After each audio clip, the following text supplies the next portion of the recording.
What's up, everybody? We are Easy Allies. I'm Brandon Jones, and I'm joined by good waving Brad, a very enthusiastic Brad Ellis, who's feeling it. Feeling them back. Feeling the community showcase. Here we are for the community showcase for the month of April. What this is, if you're just tuning in now, let us know if you look okay and sound okay. What this is a $10 and above tier on patreon.com/easyallies once a month. Put up a post. And ask people to submit not only comments for us to talk about, which we'll be doing for the lion's share. We'll be doing that for about an hour and a half, just reading Cue the Karma. Thank you for resubbing. Talking about games people are playing, updates on their lives. A lot of times we get people introducing themselves to the community for the first time, being new patrons of Easy Allies. But we also accept drawings. We accept screenshots of video games, which I love so much. We've got some great EVE Online screenshots coming up today. Oh yeah. My only media access to EVE Online is through the community showcase. Never dabbled. And music, which we just have some absolutely incredible musicians in our community creating stuff, obviously, you know, for their own channels, but for us to enjoy as well. And video and, of course, photographs. If you're traveling around the world or want to show us what your corner of the world looks like, or highlight some stuff you're actually physically building in real space. We have people building stuff in 3D space. We got people making video games. We got lots of great art. There will be one or two cool representations of this cool man right here that we will get through. But before we get into the media later on, we are here to read a healthy chunk of comments from this wonderful community. So thank you for joining us. Yeah. Again, at the end of the video, I will make the post live available for everyone. Right now, it is just $10 and above. Patrons on patreon.com/easyallies. But if you would like to see any of this art, watch any of these videos again, download any of this music, just experience this in any way, if you're watching this in archive on Twitch, you're watching this later on YouTube, you can go to patreon.com/easyallies, click on the word posts, and then at the bottom you will see a bunch of words that you can click on, classifiers, and one of those is the community showcase. It will also be a fairly recent post called Community Showcase for April 2019. Here we are. It is the beginning of April. How you feeling, Brad? Okay. I'm 75%. That's not a lot. Healed. I got 25% more to go. You got 25% more healing? Jones, that was me 2 days ago. Because I walked up the stairs, and I was winded. I was like, God, I'm not ready. Right. Yeah, in case you need that update, we just turned 3 years old, which is extremely exciting. What we did not know at the time, the cost for turning 3 years old, was that every single one of us would get sick. Every single one. Apparently, Damiani and Ben dodged it with minimal effect. Oh, okay, good. Ian and Kyle were the first to get it. I was in the middle there somewhere with Amanda. Kyle always gets sick first. And then Huber and Brad right at the end. Me and Huber got it at the same time. Feeling confident, a little bit cocky.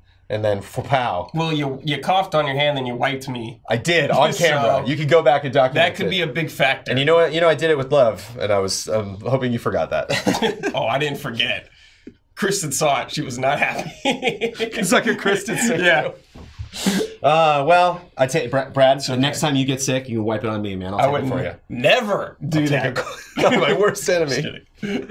Bearded Scotsman 86. Hey, Brandon and Brad. At the start of the month, I felt like some comfort gaming, kicking back with a game I haven't played through before. I picked up the Assassin's Creed Ezio collection and have been playing through Assassin's Creed 2.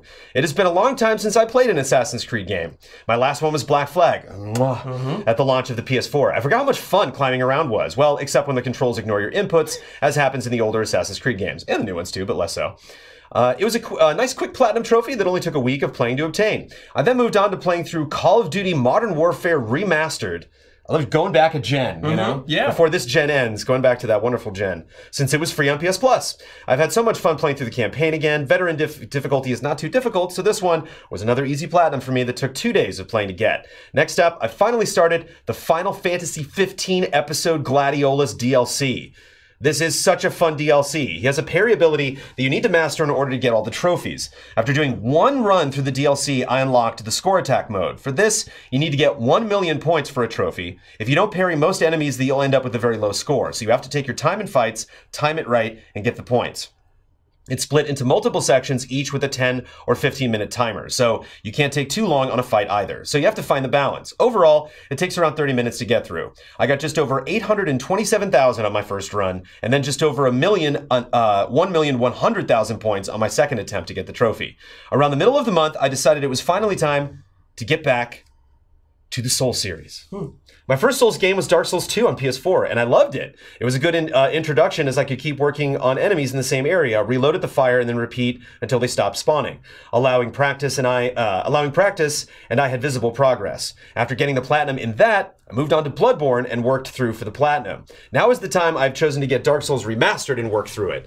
In life news, we've just put down a deposit on a poodle puppy. Oh. This is a roller coaster, man. Yeah. We are going straight from Bloodborne to poodle puppies.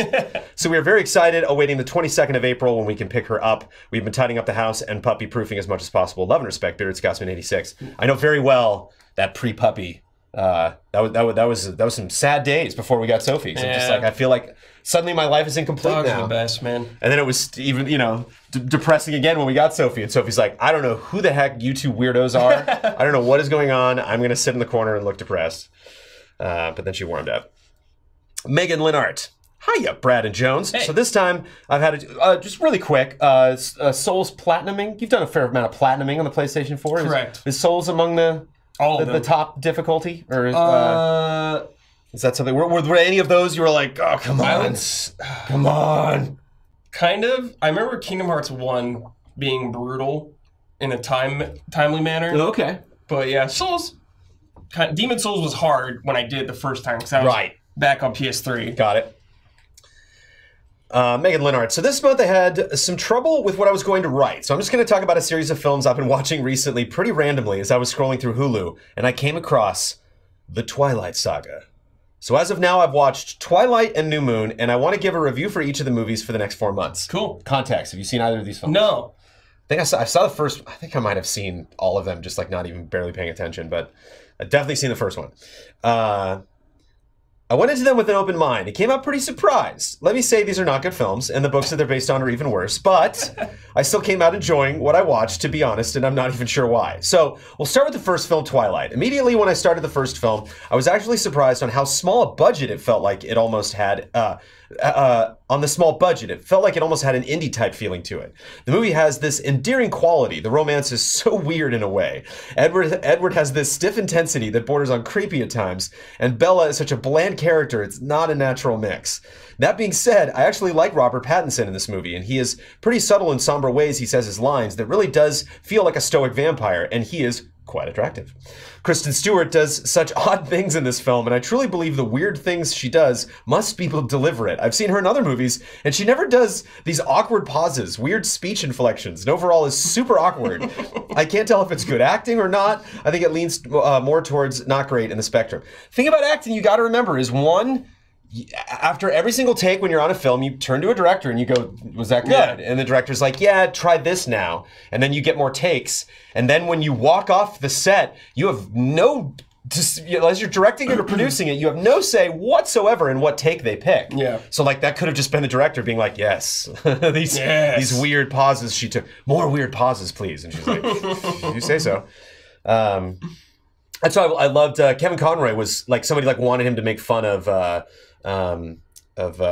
Christian Bale as Batman in his voice, and Conroy's like, no, he's like, I don't think it's his fault. He's like, I think that's Nolan. He's like, ultimately I blame Nolan. That's what that was the call. The story is pretty forgettable. The first half is basically them meeting and falling in love, and the second half is this kind of shoehorned conflict they had to throw in there so the books and films have a reason to exist. But it isn't amazing, but it serves the purpose. Cool. One thing I will not be ashamed to say is I love the baseball scene. You familiar with the baseball scene? No. Vampires playing baseball. Oh. So imagine like the X-Men played baseball. Oh. It'd be kind of fun. Yeah. It was like Quicksilver running the bases. The chemistry between Bella and Edward, I actually liked. Some moments were just really spot on, like when he saves Bella from the van or their first kiss. But there's some outright stupid moments, like the whole sparkling vampire thing is so lame, or the whole last encounter is extremely anticlimactic and dumb. But overall, I really liked what I watched. It's not a good movie, but I was really entertained, and it did have quite a bit of personality in the filmmaking. The director really had a vision, and so it was so interesting watching this film before it became the huge phenomenon it was in the later ones. That's all next month. I'll be reviewing New Moon, so be excited for that one. Cool. I've got a lot to say about it. Oh, take care, Jen. Man, I am so pumped. I'm just for the thumbnail for this. I'm probably just going to grab a picture of Twilight and call it a day. Oh, boy. It's so funny. It's interesting you talked about the movies being a phenomenon because, like, by the time that first movie came out, the books already, I think, way more so than something like a Game of Thrones. I think like that. I think people were curious, like, oh, this is based on books, but it was really the HBO show that blew that up. But like those books were, woo, people were buying those. Cesar Villa, hello, Brad and Jones. It's the anniversary month, and I still can't think of a better way to celebrate than share another part of my history with you guys. I can describe my GT fandom in a few phases. The first was when I was actually not a fan of the site. It was the only place where AVGN posted his new videos. Gotcha! Got him. After I was done with AVGN, the angry video game nerd, and the Screw Attack top 10s and video game vaults, I started to check the rest of the stuff being posted. And when I came across the and just kudos to Screw Attack, now of course Game Attack and moved on to Rooster Teeth products, but I was just always so impressed that like we were like GameTrailers.com and it was like the GameTrailers.com top 10 and they would show up at the top 10 and just blow our numbers out of the water, you know, just like 8 times the amount of views we would get on top 10s because they did fun top 10s, man. They did, yeah. I started to check the rest of the stuff being posted. When I came across the still in production Final Fantasy retro, my fandom started. Gotcha. I watched every review and retro you guys produced religiously, and it was then it was my main drive to the site for a long time. Later came Pop Fiction, another well-produced show, and then another change. Annoyed Gamer and Trailer Academy were a couple of interesting shows with something different. There was a host talking about his opinions on things in the industry, and just when I was at peak hype for that type of show, enter, can you guess? Kyle Bossman? Easy. Kyle Bossman specifically. Damn, this guy is good. Seriously, the show is the main drive for me to open a Twitter account, and while I was at it, I started following the rest of you guys. After the Final Bossman came mandatory update, Huber hype, and GT time. It's interesting to think of these shows like being released in this order. I always just think of the batch. And another shift happened. When I was a fan of the shows, I realized I was more of a fan of the people making them. This is why when the Viacom to Defy move happened, it felt bad to see the site shattered. It was only not only a website, I could see the people doing it lose their jobs, and then watching how Defy slowly but surely kept making the stuff smaller. It was hard to watch. Then the inevitable happened. GT got the axe, and depression took over hard, not for the content, but for the people making it. I really felt like losing a close set of friends. Luckily, the absence did not last too long. A little over a month later, EZA was created, and I couldn't be happier. I'm glad to be a part of the community from the beginning, and after all of that, all I can say is happy anniversary, allies. Let this be the third of many more. Love and respect, Caesar. I was completely anticipating the but for the people making it, it really felt like losing a close set of friends. Lucky the absence did not last too long. A little over a month later, EZA was created. I couldn't be happier. But unfortunately, I'm here to announce that I'm dropping my pledge because your content sucks now. Just like, long story short, I'm like, all right. You've lost your touch. Fair. I'm out. That's fair. MGS Junkie, hello Brad and Jones. My question was touched on a little from Jones on A Cup of Jones, but why don't you have, why you don't have a show that you host? Oh. But I wanted to hear from the Bradster himself. I know you do a lot for EZA already, and a show's not easy, so my question is, why don't you want to host a show of your own? Love and respect, MGS Junkie. Bradster? I don't have an idea in my mind that I would want to do. If I did stuff, I would like to do more just like hosting stuff, like just kind of dipping my toes more into that as we go around. Sure. Maybe like an exclusive series or like a stream or something. Or like I plan on like for E3 maybe I'll host one of the panels and stuff like that. Doing more hosts. I like doing it for like the Kingdom Hearts spoiler mode and my preview of Sekiro. Like I like doing stuff like that more. I'm not really into a weekly show. There's stuff I want to do, stuff on games maybe, like where I'll narrate over stuff like that, but not necessarily like, this is my weekly show, this is what I'm doing. Yeah. Kind of thing like that. I think that's one of the biggest luxuries with our jobs, Brad. And this is something that I talk about on Cup of Jones a lot, where it's like, if people aren't interested in something, we're not going to do it. Right, yeah. With the exception of like our reactions to something. It doesn't necessarily mean we're like, Google Stadia to be there. Like, we're just curious. Yeah. But, a lot of times if we're going to like invest in something long term, it's like, I don't want, I think that reminds me of when Friendcode started and people were like, why don't you do Sony podcasts? It's like, because none of us want to. Like, none of us love Sony or Microsoft or Google or Facebook or whatever, as much as Damiani loves Nintendo, or as much as Damiani is obsessed with, talking about the stuff that Nintendo is doing.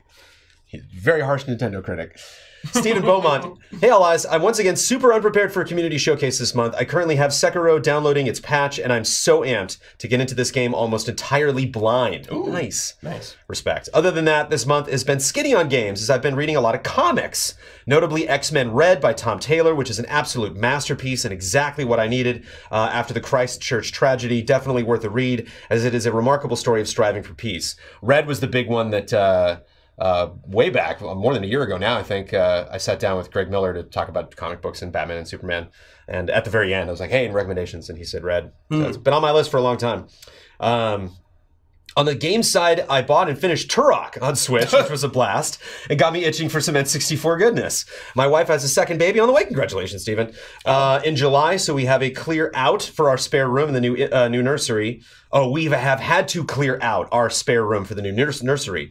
In doing so, I set up the 64 that was languishing under the bed and started playing through Banjo-Kazooie for the umpteenth time.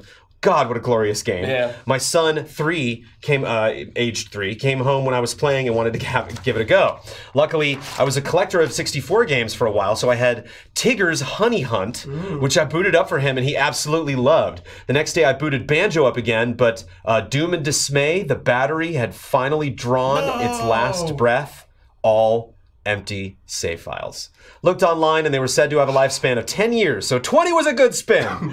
But to put my soldering skills to the test and breathe life back into my favorite game of all time. Be warned, allies, your 100% files and completed first-gen Pokedexes will be leaving us soon. Love and respect.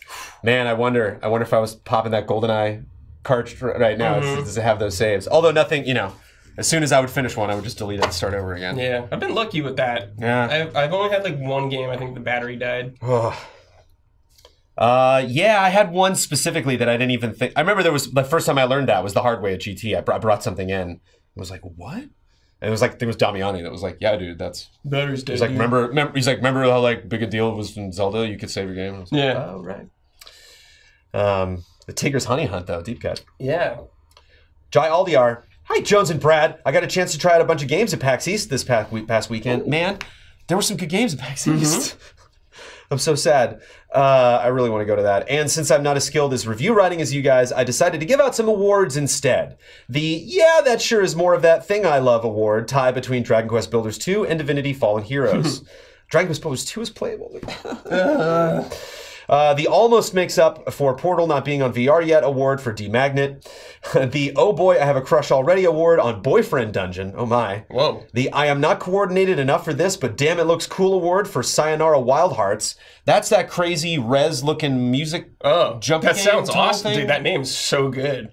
Correct me if I'm wrong, chat. The may single-handedly sell me on VR award for Beat Saber, which is cool that it's getting played at PAX East. Yeah, you know, that, like, it's been out for a while too. Well, I know, and so it's you got to wonder what, like, PAX is not cheap, and so you got to wonder, like, are they what the goal is? Do they have new stuff, or are they just trying to get every opportunity they can to bring new people in and check out VR and it's a demo for Oculus Quest apparently. Oh, okay, there you go.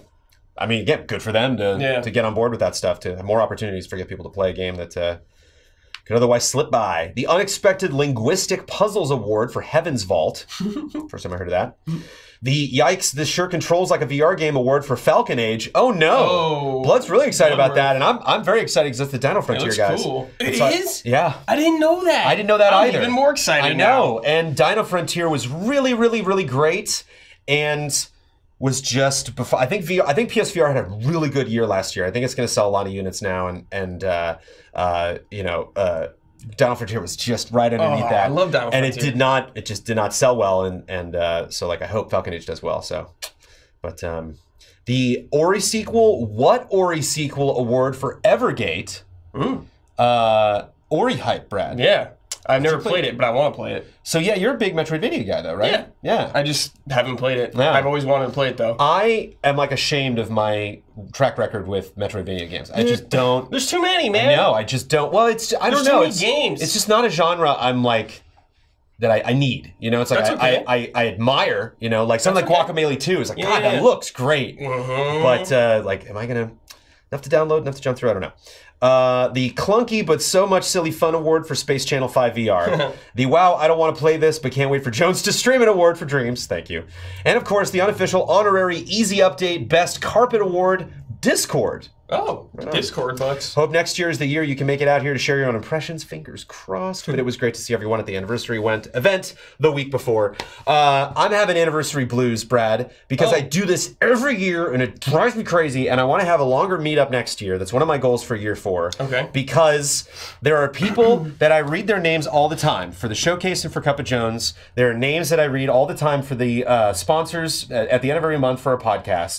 There are names I recognize on Patreon, names I recognize on Twitter, Twitter and on Facebook and the comments on YouTube. There are people that I'm just like, I love this person, I know this person. And then we'll be at the meetup and I'll be like, hey, and they'll be like a nice person and I'll talk to them for a second and then I move on. And then like they'll see pictures later and it's like it's their Twitter account. And I'm like, I didn't know who you were. You know, like you were nice, I gave you a hug, but like I didn't realize, I didn't make that mental connection between all of your accounts and the person of you in person. There's just not a lot of time. People had name tags though. Totally ignored them. Like you know what I mean? I know. It's my one of my biggest regrets. I just was not. It's okay. Because I was into the conversations, you know, I wanted to talk about everybody, I wanted to learn from people, and I'm just like, not, Ugh, gotta get better at it. Carl Williams, hey Brandon and Brad, Twitch has finally resumed its Pokemon Marathon, albeit with a god-awful next schedule, 40 to 50 episodes of an entire season in a single day. You kidding me with this crap? I ain't got time for that. Yeah. So let's just say my overall thoughts on the Sinnoh region and future regions will be partially incomplete because there will be episodes I will have missed based on the new schedule. With that out of the way, I have a few things to say about the Diamond Pearl seasons. Ooh. Are you ready? Yes, let's go. Okay. That's right, quit. Oh, wow. Okay. 1. Poke Departures. It's a new region, which means we'll have to say goodbye to a few Pokemon. I will say the Pokemon I'll miss the most is James Cacnea. I always get a kick out of Cacnea trying to hug James, because who doesn't want to see a human get hugged by a living small round cactus?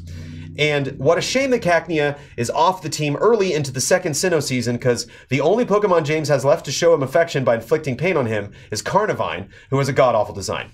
Dustox. In what world did Jessie's Dustox deserve a bye-bye Butterfree type episode? Her Dustox sucked and was completely useless. You think just because she used Dustox to win her first Pokemon contest in Sinnoh, that means it was useful for once? Congrats, Jessie. Your Dustox helped you beat one of Dawn's rivals, Kenny, who is a jobber. Take a hike, Dustox. A jobber, my goodness. Jobber? Did I just drop some... That's a wrestling term, yeah. Oh, a wrestling term, okay. Yeah. I wasn't sure if I just called someone an asshole in like, you know, like some other country. Take a hike, Dustox. Ambipom. Another monkey Pokemon falls victim to a Pokemon filler sport. At least he lasted longer than Ash's Primeape. Enjoy Pokemon Ping Pong until someone else catches your attention. Gliscor. Gliscor decided to pull a Charizard, trained to become stronger and assist Ash in a league match. I've yet to decide to pull a Charizard, I've yet to watch Ash's Sinnoh matches, but I must commend Gliscor for coming by to aid Ash in his next failed attempt to be a league champion. Side note, the marathon has moved on to the Unova region, and I was surprised to learn that Wobbuffet, yeah, and the rest of Team Rocket's Pokemon, sans Meowth, were benched so the Jobber trio could be viewed as competent for once. I just want to give Wobbuffet a shout out and a Wobba salute. I eagerly await its return in the Kalos region. 2 MVPs, most valuable Pokemon.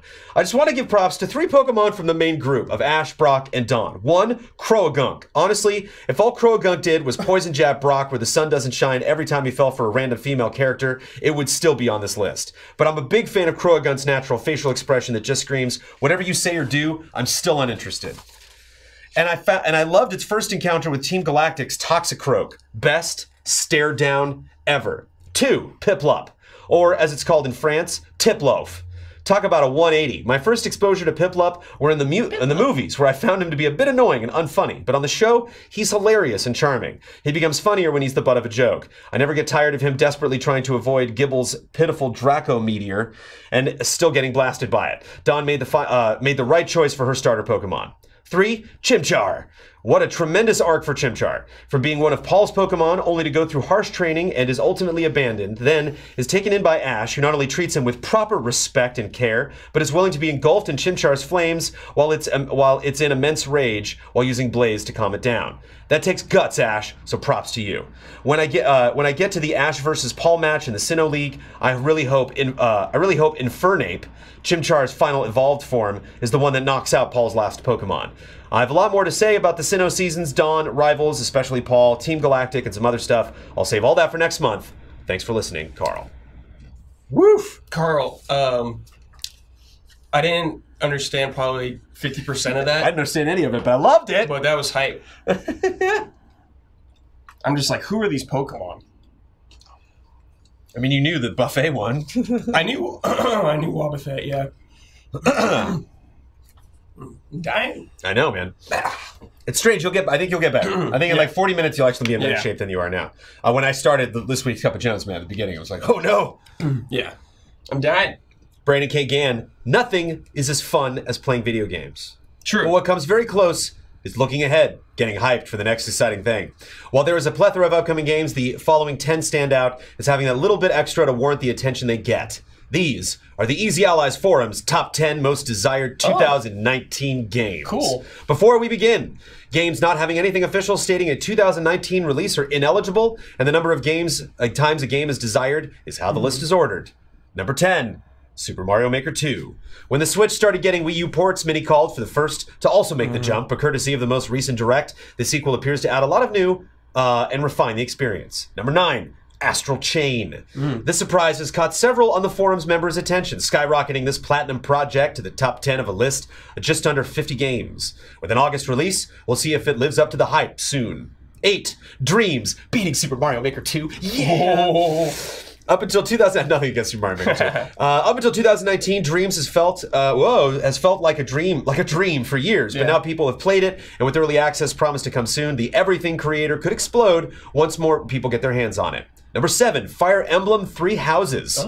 The third different game here to get a focus from the original main Direct. A core Fire Emblem has been missing for a while, so this appears to bring a lot of series staples while introducing quality of life improvements. I probably will not play Three Houses. I'm going to make it happen this time. But I am intrigued. I'm doing it this I've time. never played Fire Emblem before in my life. I played the mobile game for like a hot second. Yeah. But I got little stirs in my soul when they were explaining like the school and having you have your own batch of students and like having a crew, like being like Professor X and training the X-Men. Like, I'm down. Number 6. Ctr Nitro Fueled. The only game on this list I have any interest in. This project was immediately thought by many as inevitable since the release of the Insane Trilogy, and from what I've seen, it'll be another successful remaster. Brandon throwing some shade on the list. Number 5, Rage 2. Of all, I think this is gonna be a battle. I think Hubert and I are gonna have to like arm wrestle for who's gonna review Rage 2. We'll see. I thought he's like said you could do it. Did he say that? Yeah. That's not fun. I think you're just stirring the pot. I want to arm wrestle Hubert. Sorry, I'm diffusing situations. I just want to arm wrestle Hubert. Of all the games on the list, Rage 2 is here because more people are curious about the game than being very excited for it. Still, coverage has been positive, so I'm curious if id and Avalanche will have an improved sequel. I can say, as someone who played, I don't know if I reviewed Rage, but I definitely played it because Amanda was in it. This looks way better than the original Rage. Shenmue 3, after finally getting... It looks way better than Mad Max, too. Like, the character models look better, the action looks better. Shenmue 3, after finally getting a new trailer, the third surprise from Sony's 2015 E3 is finally on the way. Hopefully it'll be everything those who are hyped for it want it to be, especially its champion, Mr. Hubert. Number 3, Control. With the recent Game Informer cover story, we now know much more about Remedy's newest project, but there's still mysteries to uncover, and I know many are with Mr. Hink in the excitement of this mind bender. Number 2, Judgment. Number 2. Regardless of the recent controversy surrounding the Japanese actor, it hasn't dampened the excitement for the Yakuza team's next project. While the June release is called into question, it'll still be a day one buy for many. And number 1. Hell yeah. Number 1? Any guesses? It's weird. I wouldn't have predicted this. Really? I think it's got to be fun. It's, think comedy. Think PC. Like big PC developers. Think comedy, PC? I don't know. I can't think of people known for like a franchise that left and are now making their own IP. I can't think right now, dude. I'm not surprised. I know you're still recovering. Yeah, what is it? Extra 25%. The Outer Worlds. Oh! Since it's revealed at the Game Awards, excitement is at a fever pitch for Obsidian's new IP. A single-player space western with narrative decisions carrying consequence. The Fallout influence is clear and powerful. Yeah, it'll be good.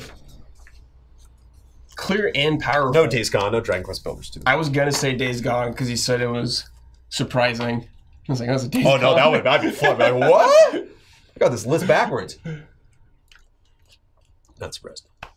Dream's got on there, so I can't complain. Jason A. Sackle. Yeah. One Piece World Seeker. Before I continue this. Yes. Will you be playing One Piece World Seeker, Brad? When it's on the cheap. Probably when it's on the cheap. Okay. Work copy. Do we have it? Oh. Yeah. Because sometimes we'll get the code for review, and then like later we'll get like a little package. I want to dabble. Especially a lot of the Japanese games, those PR people like. I don't want to spend $60 on it, but all right. One Piece World Seeker is a game that tried to do a lot. It did some things well and others not so much. World Seeker takes a while to get going. There are baffling early game decisions that were made, from prohibiting buttons to performing actions until the tutorial for it activates to locking before it activates, to locking traversing mechanics behind a skill tree. The game does an excellent job deterring those not willing to put up with it. As time went on and skills were unlocked, I found myself really enjoying my time. Once I found my rhythm with flinging from place to place, I was able to get across the map with ease. The combat could be better. The biggest flaw is not being able to cancel moves to block or dodge. There are some enemies that will push you to use different mechanics and alter between Luffy's speed and strength stances. For example, I played on hard difficulty because anything lower seemed too easy. While the gameplay certainly had its faults, the story, fortunately, feels like it was something straight out of the series. Fleshed out original characters, geopolitics, and Luffy doing what he does is always a great combination. An issue, though, is that the game puts a lot of focus on Jean. Jean? Jeanne, Jean. A character created for the game. To where she is practically involved in every mission. You could be in the middle of a mission where she mentions she's going to be on, she's going to one part of the island, go to the opposite part mid-mission, and talk to someone for a side mission, and she'll magically be there.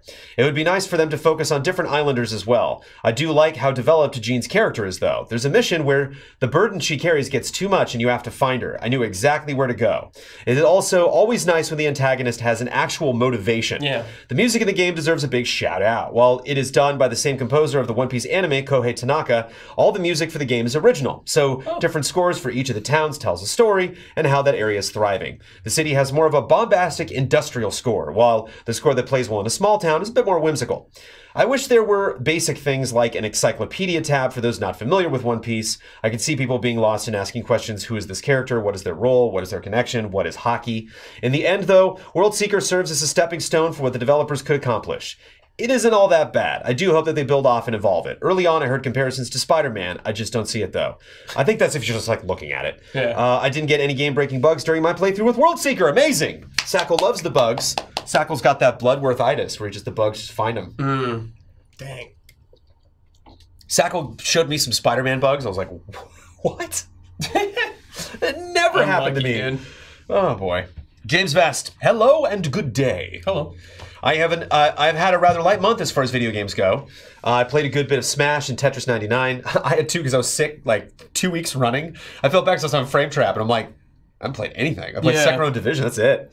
I played a good bit of Smash and Tetris 99, yet after the disappointment that was Jump Force, I decided to not take a risk on the One Piece game. Well-timed question. Personally, I can't wait till summer when Mario Maker 2 and 3 Houses are released. Plus, I plan to get started on FF7 on Switch soon. It has been 20 years or so since I last beat it. I hope that it holds up. It does. And I figure it will. Exceptionally well. All right, here we go. The moment you've all been waiting for. Get ready, Brad. I know you're not feeling well, but this is not going to take too long. Okay. But I need your assistance here. You might want to pull that mic a little bit closer to you, actually. Dan Allen, hello, Brad and Jones. All of the love, all of the respect. This month, the Shenmue EZA dub continues. Oh, I kind of remember this. I think I did this last time I was on here. I read something. Did you? I don't know if it's Shenmue. I think I read something before. Whoa. I think I've heard you talk about this, you might be doubling down. Yeah, maybe that was it. But Dan's got some characters for you. Cool. Getting right down to business, Mr. Bradley Ellis. If you'd be so kind as to read the following lines in whatever way you see fit. Cool. You have two roles. First and foremost, you have been cast as training mate and potential best friend to Ryo Hazuki, Fukusan. Fukusan? Okay. I know who that is. Here you go. So I'm Fukusan and who else? Just, you can read the whole thing. I think he explains the next character later. Just to make sure this is... Do you want me to read like the actions? I mean, so people at home understand, like, okay, your motivations, maybe. It's all right. Hit the mic. I'll give Fukusan a ridiculous voice. Bluff! After being thrown through a door. Ah! Oof! Badly injured. Ryo-san. Not injured. Ryo-san, is everything okay? Oh, that man, Landi. Demanded the beer. Then they threw me out of the dojo. I don't know. They came out of nowhere. Ryo-san, why? What you gonna do? Ryo-san, where are you going?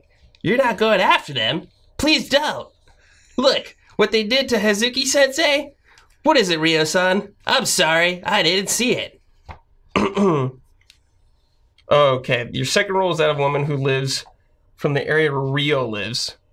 Woman that's not from around here. Woman who's accosted by Ryo but is not from around here. Oh, I'm sorry. I'm not familiar with this area around here. The magic in the air, palpable. Thanks for playing along, Mr. Ellis. Until next month. Eleanor, your friend and ally, Dan Allen, Detroit, Michigan. I don't know what that was, but that was fun. Nobody knows what that's the joy. Well, dude, welcome to voiceover, man. That's the thing. Voice actors are like, I don't know. I know who Fukusan is, though. I saw an interesting tweet from a friend of Amanda's named Adam MacArthur, who does the voice of Marco on Star versus the Forces of Evil, which is on Disney, and he was recording. And like he does episodes out of order, and so he just went in and did a thing, and they were like, "Cool, we'll have pickups, and we'll call you later." And then they called him, and they were like, "And this is the final season." And they called him, and they were like, "Oh, good news, we don't have pickups for you." And he was like, "Oh, wait a minute." He's like, "Are we done?" Yeah. And they're like, "Oh yeah, I guess we are." And he was like, "I wish I'd marked the occasion. Can I just come in and say goodbye to all of you?" Man. It's like, but that's voice acting. Like, they don't know, Yep. It's like, so you say, like, well, I don't know what I just did. Like, most of the time, no one does. Real. Ron Payne, hey, allies. I'm playing Operencia. Hogue was talking about this game. I had no expectations of really enjoying it due to the trailer showing a lot of turn-based attacking, back-and-forth style combat. Swing, miss, hit, deflected, etc. As a much older gamer, I grew tired of this way back in the NES days. Attack slime missed, slime attacks missed. The trailer shows, the trailer fails to show the joy. I'm so glad I gave this a chance. It is amazing. The first thing I noticed was movement. If I say tile-based movement, I'm sure you think of the jarring 90-degree turns and screen updating after each step, but that's not the case. This is something different. It takes about 30 minutes to adapt to the movement, and then it is smooth and effortless, feeling like a modern first-person action game, but without diagonal movement. Each level is a group of grid-based maps, and they feel like old-school D&D maps, while the game itself feels like a D&D adventure plucked out of the mind of an expert DM. Each level is a location. It can take hours to fully explore each map, fully, solve puzzles, fight enemies, and search for all the hidden secrets. I'm happy to mention, no random encounters and no grinding. Eventually you have the ability, I love grinding. Eventually you have the ability to travel back to previous levels using new abilities to reach originally blocked off locations. The differences in each of these levels is purposeful, with each new area having a specific style and lore told through either short journal entries, through companion banter or stories told at camp. Speaking of the companions, they are all voiced. There is so much camaraderie between everyone. It is hard to explain, but after so many years of animated cutscenes before, during, and after battles, it's just wonderful how much of it feels like everyone is really there with you and not just an actor doing a scene between fights. Even the companion is just traveling with you and not a part of the fighting team. Even if the companion is just traveling with you and not a part of the fighting team, you never forget they are there with you. Every character is a part of the story. Also, companions not on the fighting team are leveling up along the way, which is convenient. This game pulled me away from my first playthrough of Sekiro, and from running the hardest difficulty of DMC5. Operencia is definitely the biggest surprise of the year for me so far. I'm curious what console this is on. I played this game as part of my Game Pass subscription, there you go, but I decided to purchase the game to support the developers, and I know I wanted to keep this game around as part of my growing digital collection. Operencia is developed by Zen Studios, the pinball wizards. They have crafted an amazingly good, old-timey RPG based on Central European folktales. I'm 30 hours into the game and haven't had this much fun in a long time. As the game says a few times, I'm not traveling with you. You are traveling with me. Love and respect, Ron. What a review. Nice. Sounds jolly. I read a lot of the same writers over and over and over again, so I love the showcase when somebody's just like, yeah. I'm going to tell everybody how good this game is. Hell yeah. Yeah, super curious about that. Yeah, and somebody who's been following RPG Factory, that sounds like something you might want to check out. Spencer, aka Spools of Thread. Hi, Jones and Brad. This month I've been playing an extraordinary amount of D&D. And I've been playing a pirate campaign. Cool. My friend plays my character's dad, and after a character death, I ended up writing this for my group. Thanks for reading. Love and respect. A goodbye to Captain York Silvers. There's not a body to set out to sea. The Navy made sure of that. There's no ship either. The last time Addie saw the ship she grew up on, she was sinking beneath the waves with her father's body still limp on the top deck. The image makes her hand shake, and she clenches them into tight fists to will the shake away. It doesn't work. As the crew, her crew now, she has to remind herself, huddled around her in the chill air of the coming waves. She looks to what they've scraped together instead. The small boat they escaped on now has a small pile of tokens from each of them on it. They're all something they think he might like to take with him. She thinks it would make him laugh. His pirates, never less inclined to hold on to their material belongings. She's the last one to offer something, but she can't stand to part with anything that reminds her of him. Instead, she pulls off each of her rings and drops them slowly, one by one, into the boat. The tiny noise of metal on wood is monstrous in the silence around them. Hold on to them for me, okay? Consider it a promise. I won't see you too soon. Her voice is almost too soft to be heard. Their medic steps next to her, the oldest and longest-standing member of their crew. He lights a torch with his hands, barely held steady. The heat from the flame is of little comfort, and even less when he lays it to the pile of kindling they've laid at the opposite end. Together, they push the boat into open waters. It floats toward the horizon. Addie doesn't take her eyes off of it until it's nothing but cinders, drifting among the waves. Damn, that's real D&D. That's what I love about D&D is when people bring it, you know, yeah. Like, because it makes you like, whoa, okay, I just show up and roll die. I gotta, we're so bad compared to these people. I gotta bring it. That was like, that's so great. Oberdin. I know. It's like any like actual human would be lucky to have a eulogy like that. Yeah, it's the good stuff. This is the good stuff right here. I might put on a different accent for this one. Ooh. Keanu La'a. Aloha, Jones and Brad. This month, I wanted to share my favorite moment from my GOTY of 2018. Written in a narrative. Ooh. Enjoy. I was relaxing beneath a lone tree on a cliff in New Hanover, enjoying a nice bit of whiskey and canned peaches. As I looked in the sights, the sound of a woman struggling caught my ear, my head turning to find it. 2 lawmen berating a woman in a prisoner's cage. I tactfully scanned the surrounding area for any possible witnesses to the crime I was about to commit. There were none. I took a deep breath and jumped into action, mounted my horse, and with a quick burst of speed, we quickly caught up to the men. I masked my face with a bandana as I loaded my Schofield, Gemma bringing me along their right flank. The lawmen noted my presence with hate-filled remarks. Whether they thought I could or couldn't hear them wouldn't make a difference in a second. Before he could blink, I aimed my pistol toward the head of the driver. With a loud crack and the smell of gunpowder in the air, the driver no longer had a mouth to insult me with. His friend riding shotgun lived up to his name and drew his weapon, though just a moment too late. The shots of my pistol and the screams of the prisoner in the back spooked the horses drawing the cage. As they started to bolt, the bodies of the 2 men fell to the side. I gripped the reins tight and motioned to Gemma to pick up the pace. She responded well, despite the chaos. Gemma was right at home in the action. As we drew closer, I stood on her and jumped. A rough landing, but nothing too bad. Quickly, I calmed the horses and brought the carriage to a stop. Once we came to a standstill, I let go of the reins and started to walk towards the horses. I drew my knife and cut their shackles, catching my breath. The woman was still panicking in her cage. Sir, please, you've got to let me out, she begged. I said nothing. Her pleading became louder, more rabid and desperate. I remained silent as I walked toward the rear of the carriage and mounted Gemma again. You're really going to leave me here, you bastard? She screamed. I looked toward her with an inquisitive eye. She seemed beaten violently. Seems I chose right. I unsheathed my cattleman revolver in her direction. She froze, her once strong voice becoming silent, save for a quivering breath. With a small spark, the lock sprang off the cage and the doors swung open. Without a word, I rode off into the sunset. I heard a voice call out from behind me. Another day, another thank you under my belt. Maybe next time I wouldn't have to take a life to get one. Hope you enjoy. Damn. Yeah. Yes! Oh, that's worth it. That's worth it. That's good, yeah. I think in a lot of ways that game doesn't get the love that I wanted it to. But man, I'll take a comment like that and it'll fill me up. Yeah. For many, many When months. Astrobot gets praised like that, it's always nice. Yeah. I love it.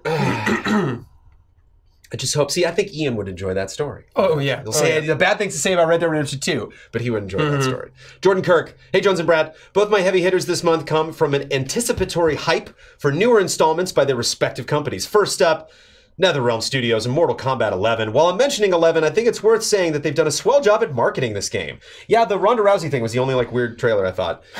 From the reveal trailer nonchalantly interrupting the Game Awards to the actual reveal event itself, smaller character trailers dropping regularly, Noob Cybots is worth a watch for an especially brutal fatality, and a well-polished, fun-natured end to the State of Play episode. Anyways, I really enjoyed 9 last gen, but for whatever reason, I passed on X at the time.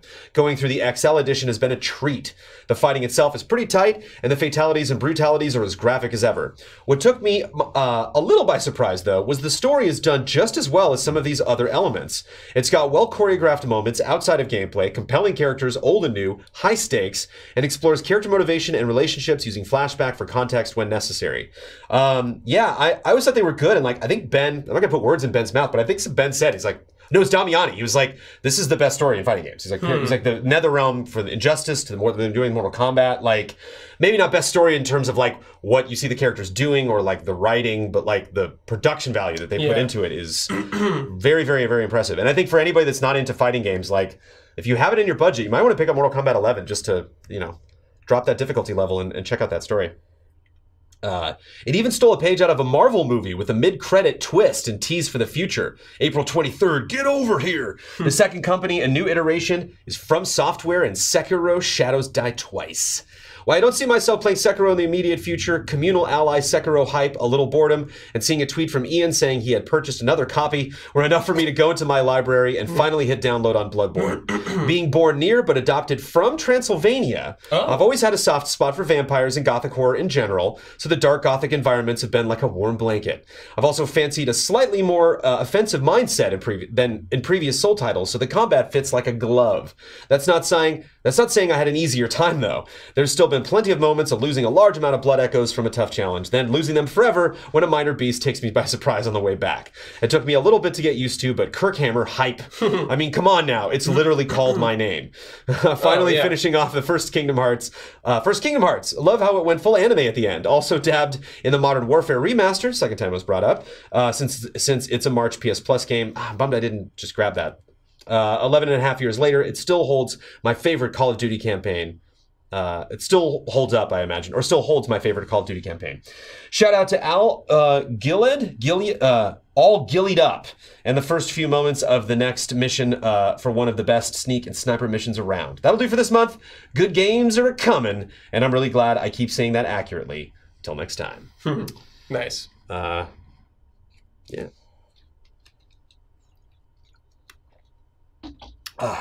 Did you just know walking in the door today that Sekiro is going to be brought up several times? Yes. Okay, good. You're prepared. Miguel Menjivar. Hello, Brad and Jones. Greetings from El Salvador. First of all, I want to congratulate you for the 3rd anniversary of EZA. It's been an amazing ride so far, and I hope many more anniversaries come so that we can all celebrate together as a big and happy community. Another thing I want to mention is that Mysterious Monsters is such a great idea, and the first episode did not disappoint. Having Huber as a host is the right decision since he is the hype master. He will host the show like no one ever can. Cannot wait for the next episode. Now let's talk about games. March was an incredible month for new releases. Devil May Cry, The Division 2, and Sekiro Shadows Die Twice are now out. All of those games can be a Game of the Year candidate, and we just finished the first quarter. I cannot imagine what other games could be as good as those this year. Devil May Cry 5 was super fun from beginning to end. Trying to get the S ranks at the end of the missions was super addictive. And the combat system is the best the series ever had. I played this game on my Xbox One X, and with the RE engine, the game looks stunning. The Division 2 is my type of game. If I can shoot things and loot comes out of them, then sign me up. For this is the first looter shooter that I can remember that is launched without making people mad due to game issues or errors. So you have to give props to Ubisoft for listening to people and actually taking their feedback into consideration. The loot is so funny, dude. I didn't do any strongholds. I got to level 30 and I finished all of the side missions and main missions, and then all I have left are these 3 strongholds, and I did the first one. And it's cool because it's like you can queue for those things in 0.5 seconds because just everyone's doing it. Like that's what everybody's, you know, that Dark Zone PvP, and because the raids haven't come out yet. And so I like got into a group right away, and we ran in that final zone in the first stronghold, the final like main room that we fight everybody in. They were like, I'm used to like cleaning an area and there's like one purple thing and like maybe a gold and like, okay, cool. Like there were like a dozen purple objects around this, right? Like my team just kept like, we spent another 10 minutes in there just like, and picking this up and picking this up. It's so funny. I haven't had the opportunity to advance in Sekiro too much. I've played about 5 hours and can only talk about early impressions, but so far I gotta say, I'm more than impressed. I've never been good with the Souls games, and the only one I was able to finish was Bloodborne, so when I heard Sekiro had a different rhythm to the combat, I was all in. Dying in Sekiro is frustrating, but also rewarding because you always know why you failed. It doesn't feel cheap. It's difficult, but achievable, and above else in Sekiro, you have a lot more movement than any of the Souls games. I will continue with my playthrough of Sekiro, and hopefully I'll be able to finish it, and so far it seems like I will. Well, I think that's everything for me this month. Thank you again for such an amazing community, and I wish you nothing but the best to all. Amor y respeto, Miguel. Nice. Tim Strothman. Hi, Brad and Brandon. Hey. This month, I do not have an interesting story to share. Oh, well, great. Okay, Zachary Walton. And there's no game that I want to shout out. So instead, I want to briefly discuss something that I realized recently while playing Galaxy of Heroes. Okay. Okay, I see where you're going with this, Tim. I don't think so, but I'm curious. I don't know if you and I have ever talked about this video game, Brad, not Galaxy of Heroes. Over the last 1.5 years, Star Wars Galaxy of Heroes released a plethora of Knights of the Old Republic characters. At the time of writing, there are 12 characters plus one ship that fit into the KOTOR timeline. On top of that, 2 of these characters have gotten the Hero's Journey treatment, meaning they can only be unlocked in a very rare event that has a specific unlocking requirements. Not only that, but they'll go through, like, the Galaxy of Heroes is very much like whatever characters, whatever background, just have fun. Yeah. Whereas like Hero's Journey specifically like when they added Luke's hero journey, it like starts on Tatooine, goes to the Death Star, goes to Hoth, goes to, you know, like you actually like play the events in the backgrounds and the people he's fighting. So far, only 2 other characters, Commander Luke Skywalker and Jedi Training Rey, are locked behind a hero's journey. This all seems curious to me, since KOTOR is, despite its popularity, only an offshoot franchise for Star Wars. So, I was wondering, why is this the case? Is this due to the fact that EA is running out of core Star Wars characters that can be put in Galaxy of Heroes? Yes, I'm sorry. sorry to be blunt about it, but yeah. Is it due to the fact that EA, in that case, why is there still no Jedi Luke, General Hux, or Mon Mothma? Can it be the case that EA simply makes use of characters that is already developed since they own BioWare? Are they teasing a remaster of the KOTOR games? It'd be interesting to get your take on this. Love and respect, Tim. Do you think we'll get a remake of Knights of the Old Republic? A remake? Or a remaster or a re-release of Knights? No. I don't think so either. Did you play Knights? So. No, I didn't. Oh, neither. I missed out on all of those, unfortunately. Ooh. At the time, I didn't have a PC that could play them, or I didn't have an Xbox. So I missed them. Pretty cool. I think, I mean, it's, you say there's no Jedi Luke. I mean, there is. I guess Jedi Luke meaning like Return of the Jedi Luke? Like, okay. Black Luke. I mean, there's no Lando in the Bausch. Bausch is what Leia's wearing. What's the name of his bounty hunter outfit? I don't remember, dude. Yeah. They don't have that. There's a lot of people from Jabba's palace. Jabba would be a funny character, be a funny boss. Dude, I love Jabba. But C-3PO wasn't in it for a long time. Dude, it kills me, man. Talking about heartbreak. So they finally put Chewbacca in. There's 4 Chewbaccas. 4? There's 4 Chewbaccas. There's Clone Wars Chewbacca. So the Chewbacca that, Yoda's like, thank you, Chewbacca. There's that Chewbacca. Yep. Solo Chewbacca. So, like, when Han first met him from the movies. Episode 7 Chewbacca. Old Chewbacca with Han. There's old Han as well. I think there's 4 Hans, too. And now just Chewbacca. And it's always, like, blah, blah Chewbacca. And then they have an event for just Chewbacca. Like, literally just episode 4, the first time you meet the character. Standard, the one that everyone thinks of. Jones, how do you make 4 Chewbaccas? But it's a special... Well, I mean, there's 2 Lukes, there's he has Reys. Different outfits. Yeah, they're completely different abilities. The abilities are called different things. Okay, but does he look the same? Because he kind of looks the same throughout all of them. I mean, he's got his strap. Yeah, I think it's like I think in the Clone Wars, his bow is different. Oh God! I mean, it actually is. Right, like when you see it, see it in episode 3, like when they're on Kashyyyk. But long story short, Heartbreak. For all of these events. To unlock, like they had a Jedi Knight Revan, or I think it was Dark Revan. They had a Dark Revan event, and I was like, oh, who do I need for this? And they're like all the KOTOR characters at like star level 7, and I was like, all right, I'm not I'm not that like they're not great, but just like you have to focus in that game on what you want to level up. And when they first introduced Chewbacca, I was like, oh shit, I need bounty hunters. And like you might think some characters are bounty hunters, but they're not, and it's actually kind of tricky because you need a team of 5. And so I was like, oh, like there were 2 already that I had super high level, IG-88 and Boba Fett, but then I was like, oh, okay, now I got it. And Cad Bane was kind of up there, so I like worked on Cad Bane a little bit more, and then I was like, sure, Greedo, why not? I think I like dig Dengar more than Greedo a little bit, sucks. But like Greedo was already kind of leveled up, and his like currency was easy to get. And I was like, all right. And then the fifth one that was easy to get was Zam Wessel from Attack of the Clones. Okay. So I was like, I'll do it, but I'm like, I really want Chewbacca, so I'll do anything. And like, ever since that Chewbacca event, I have been pouring all my attention hard into these bounty hunters. And the Chewbacca event finally came back yesterday, and I brought and like. I've completed several waves of this Chewbacca event, but I just literally need to complete one more, and then I finally unlock him, and I go in with my team and just get no! Before I can even do anything with my team, they'll kill one member of my party. Like, oh no! And it's like it's Luke, Leia, Han, Chewie, and R2 as the team that we're fighting against, R2. and they just get annihilated. I feel bad. But yeah, sorry, Tim. But like, also, not only Chewbacca, but C-3PO wasn't in the game for a while. And I was like, I'd probably be like a support character if it was turn-based RPG. He'd be like analyzing things. Yeah, scanning. Like one of my favorite abilities is Obi-Wan. Old Obi-Wan does the mind trick, and it means no one can use their abilities on the other side of the table. Oh. It's such an awesome screw you to do. And it's just cool to see Obi-Wan be like, no. Yeah, I think they just...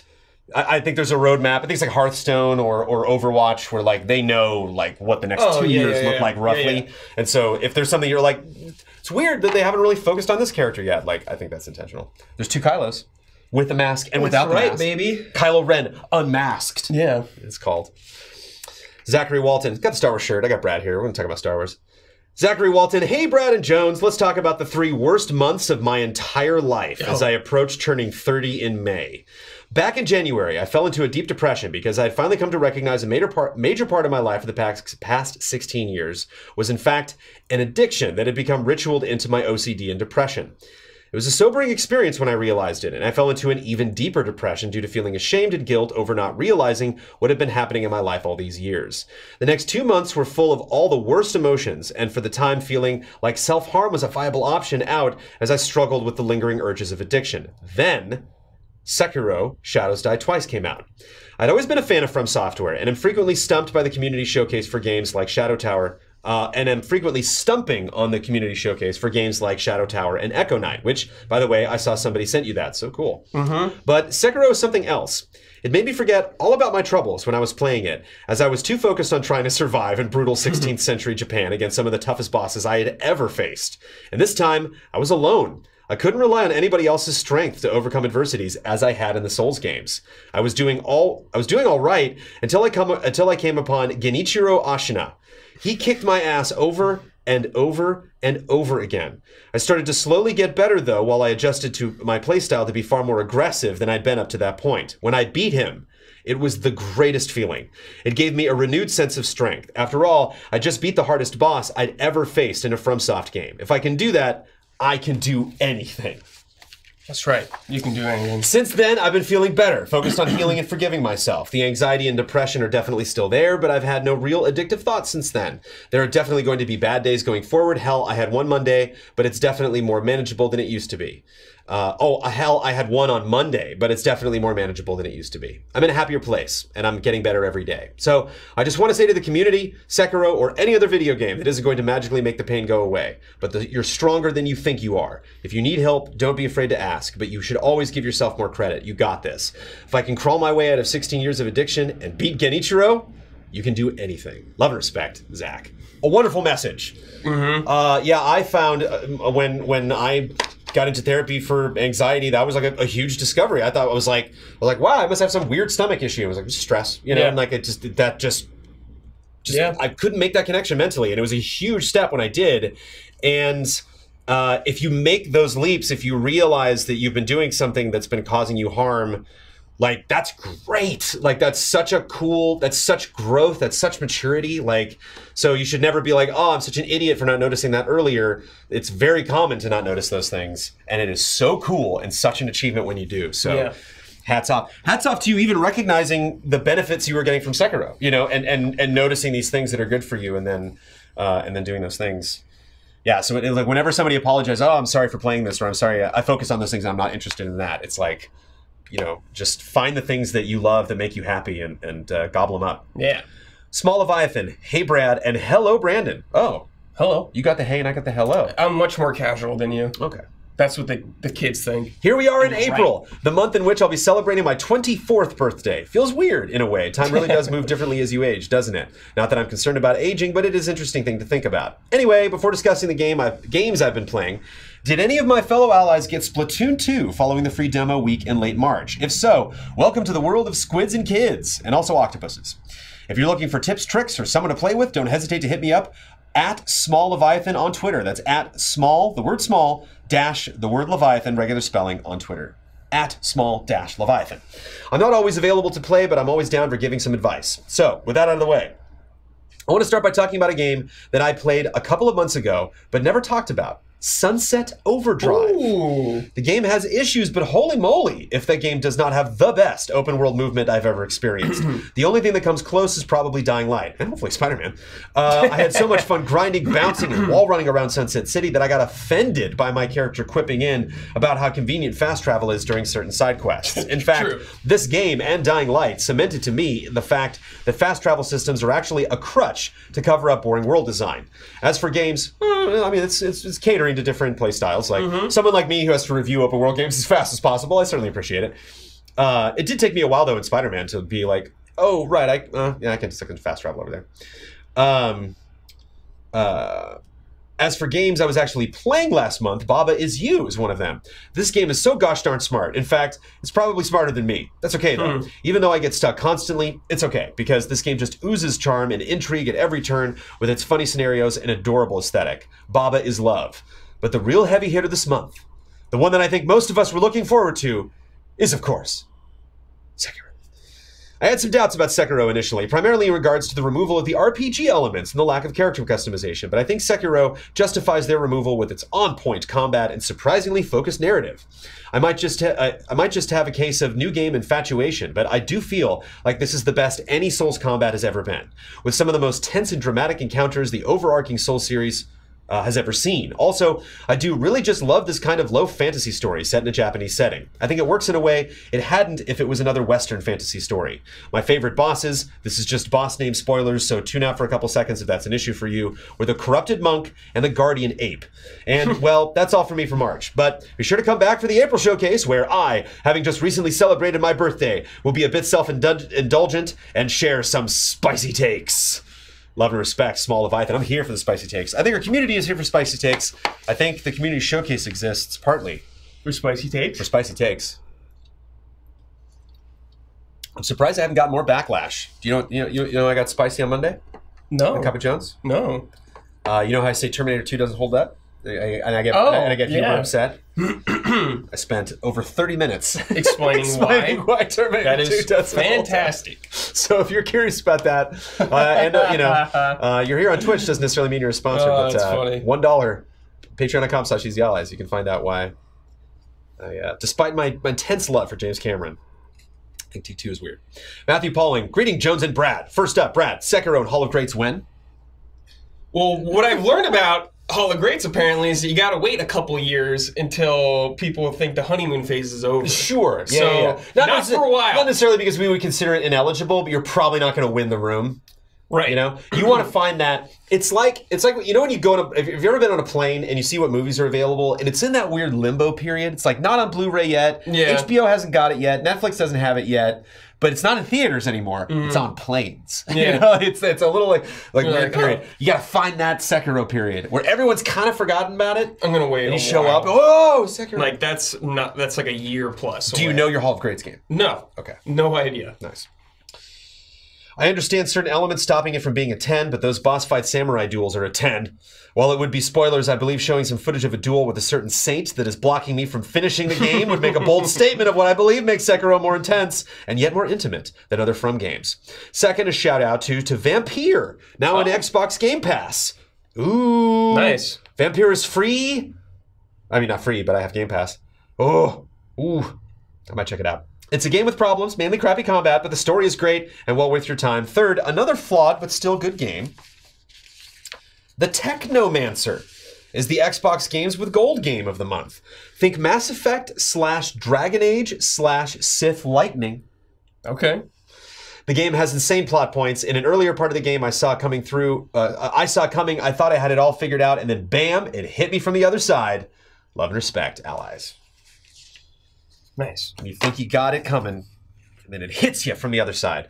Juan Roland Jr. Hola, Brad and Brandon. Hola. It feels good submitting for the first time. Feels like unlocking a sweet achievement in a game.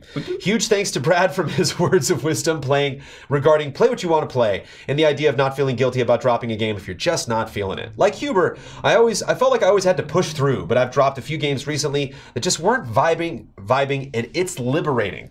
Listening to the recent Frame Trap brought back feelings I had put aside, but it seems social media is just blowing up with thoughts and hatakes, and man, it stings. I recently played Dark Souls many years ago based on a recommendation. This is when my 13-year-old was still a baby and I wanted to witness the hype. I'll never forget rummaging around the cemetery near the beginning, hitting pause because the baby woke up, and coming back to see myself dead. I told myself I'm sure I paused it, and then I found out that there's no real pause. And on top of that, I had lost the souls I had collected. I had a fun one. Amanda really needed to know something, and I was playing Division, and I just put the controller down and turned off the TV, and I was like, yeah, I'm not going to be alive when I come back. I'm sorry, what is it, hon? I got that in Red Dead Redemption. I fast traveled somewhere and put the controller down and went to go get a Coke. I just heard and it was like, oh no. Some bear. Don't fast travel to tall trees and put the controller down. But then I found there's no real pause, and on top of that, I lost the souls I'd collected. Not knowing this, my friend got an earful the next day for sure. Gaming time is precious. Due to job requirements, my wife and I work opposite shifts to homeschool our children and still have careers. Kudos. That means for about 16 hours of my day, I'm either dealing with kids, work, or driving. Gaming is my nightly escape from the world. Regardless of the difficulty, I can enjoy or respect games and what they offer. I get the whole some games aren't for everyone argument, but for me, it's so damn hard to say no to a game like Bloodborne, Neo, or Sekiro.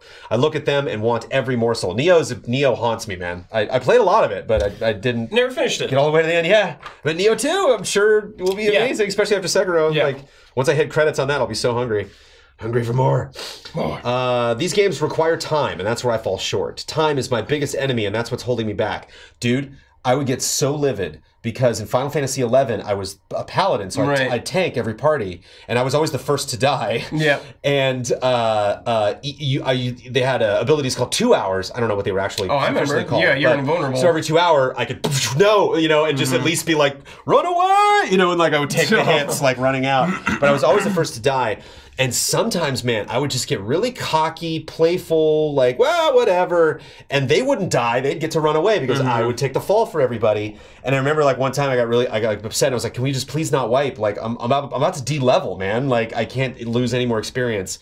People were just like, it's just a game, man. And I'm like, it's my time. My XP. I get it that it's a game. I get multiplayer matches. If I'm still getting XP or something, it's okay. But I played Paladin 2 for a bit. Oof.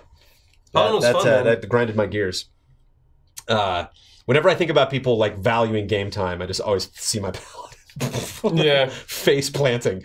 Time is my biggest enemy, and that's what's holding me back. I normally give up some sleep to enjoy my one true escape. Would I want the creator to change his original intent? Never, but it's hard for me to imagine that adding options to a game as a side thing would hurt it. Oh.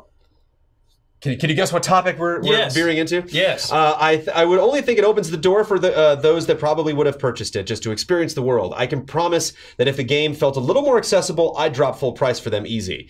This year, I decided to play Dark Souls on the Switch. In the interest of time, I looked up a video walkthrough and dropped all other video games. Pride kept me from this before, but the YouTuber couldn't fight my battles, so it felt good. I probably wouldn't touch the others since it consumed too much time, but it's gratifying to see what all the hype was about. On top of playing what you want to play how you want to play as well. Love and respect, Juan Roland Jr. I think Juan Roland put it very well. We actually have another comment coming up that specifically asks that question. Yes. Regarding his game's difficulty. And we have... I wish I knew what game it was. Both you and Huber said it. I can't remember. I think it might have been Shadow of Mordor. I think it was the original. I think it was the original Shadow of Mordor. Yeah. And I remember playing and reviewing it, and I was like, that was an exciting video game. And then you and Brad played it, and you were like, I've matched X the whole time. And I was like, I didn't, okay? Yeah. I struggled a bit with that combat, all right? I like Shadow Mordor. You guys are just good. You're just good. I like that game. Yeah, I'm curious what we got. I haven't finished what was Shadow War? War. I didn't finish that. I want to go back and beat that. Yeah. CDJ Gamer, greeting Jones and maybe Brad. Oh, Yes. yes. Oh, yes. Yes, I checked last night. We would have delayed it another week just to make sure Brad was okay. I hope you're having a good spring and third year. I've been playing a few games like DMC5, which was okay, and Sekiro, which I'm trying to like but might not be for me. I've been having a blast playing Final Fantasy VII on Switch, even if the audio bug from the other versions is still there and Square needs to fix it. Yep. Dude, there's an audio bug in Division that's hilarious, and a queue will just keep going. Like one time I took the little like wires you like go up to escape to zip line up places. I got off of it and it was like kept going and I was like, oh, that sound effects keeps going. And I like ran a block away and it like was still going and I'm like, and I like turned around, went back to the thing, went down, it went back up, and then like, okay, like turned that off. I had a guy in a mission that was taking damage. We finished the mission and he kept doing damage noises and I was like, all right, I'll see you later, buddy. I hope you drop that. I also completed Blaster Master Neo 2, which was great. Had a blast taking down mutants in my tank across the galaxy.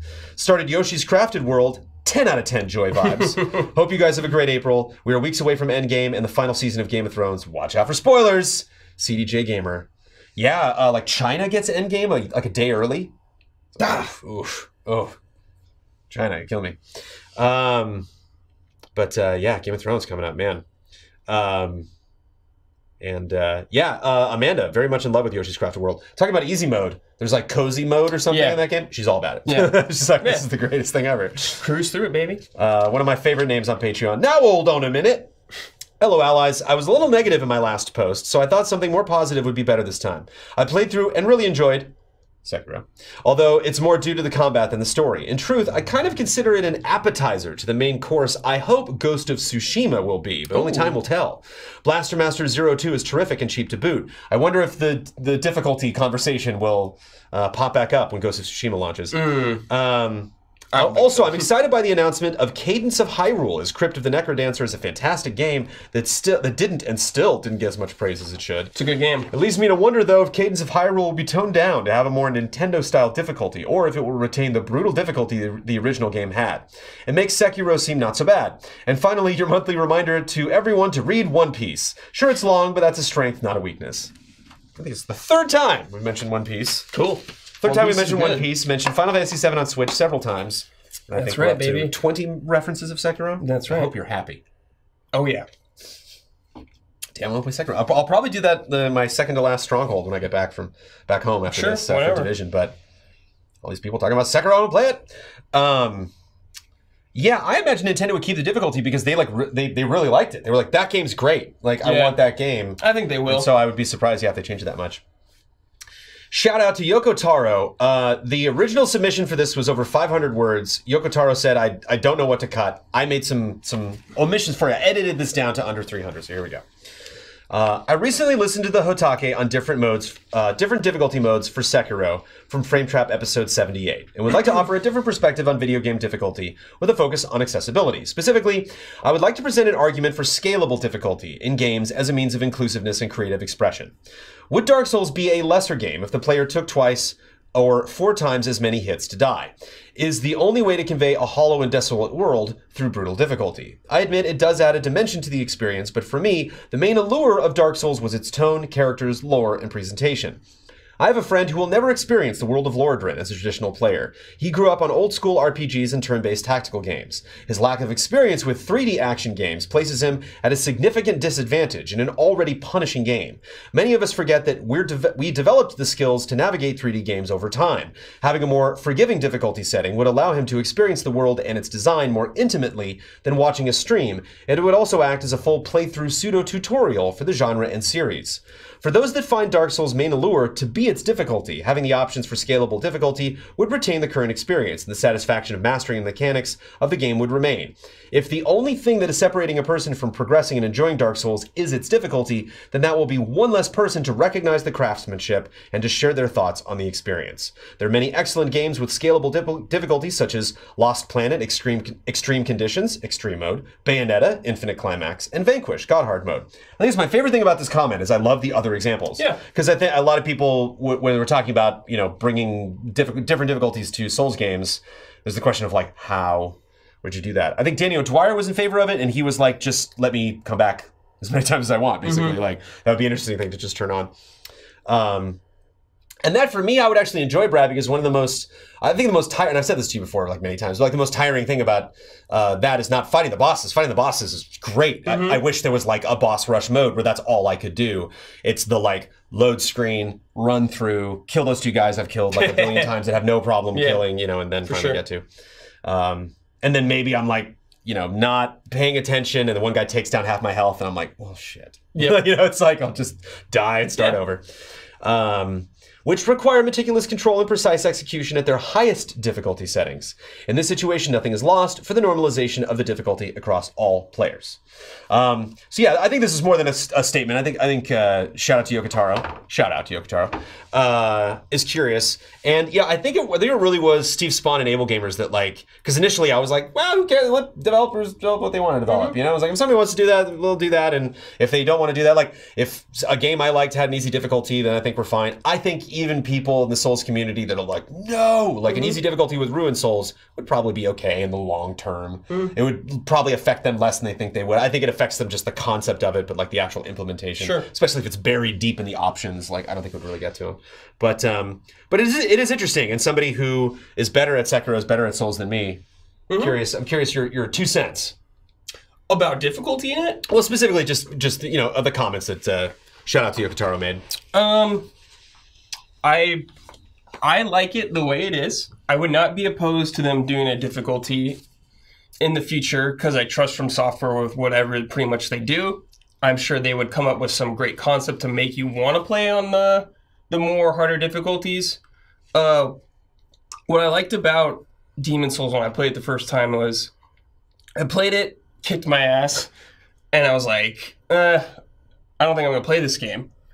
Then I came back to it later, and it kind of made me, in a weird way, a better person to not give up, kind of thing like that, Jones. Like, as cheesy as that sounds, like overcoming a challenge, Jones, and it's kind of something that's stuck with me. I'm all for more people playing the game if they want to. I think that's a great idea. I would love for more people to play these games that I love so much to get the same joy out of them. For Miyazaki, how he is right now, he wants that sense of overcoming a challenge, and I'm all for that. But I'm not opposed to them changing something in the future if they think it's better, and if he has a good idea with that, I'm okay with it. You know what's interesting is, you know, like a lot of people have brought up Remastered on Switch, and just in this showcase.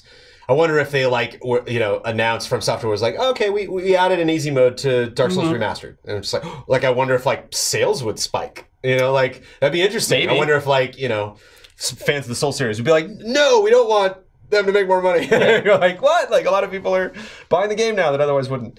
Yeah, it's been interesting. I'm trying to read like as many takes as possible. I'm really curious to see what they'll do. Because it's tough. Like a lot of the debates I've seen online just kind of keep spinning around. Of course, like nobody's really budging.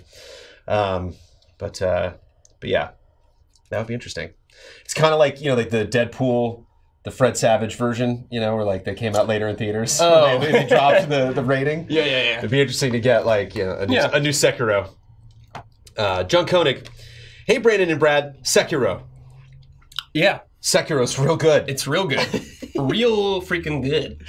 Since I first played Dark Souls a couple years ago, I've been completely enthralled with this series, having completed every game at least 3 times. I even bought a PlayStation 4 primarily to play Bloodborne. Hell yeah. As much as I love these games, it was time to move on. Dark Souls 3 was in many ways the pinnacle of the Souls formula. Bosses had never been as intense and spectacular, but at the same time, the many environments were boring and derivative of much of the difficulty from standard enemies. Much of the difficulty from standard enemies came from being in mobs or having ridiculous attacks that can track you a full 360 degrees and are part of 10 attack combos. Hey, I think all Souls games have had that tracking, maybe. When it became clear that Sekiro was going to be different, I was a little unsure. While I didn't question From Software's ability to make a great game, I was unsure of my own enjoyment.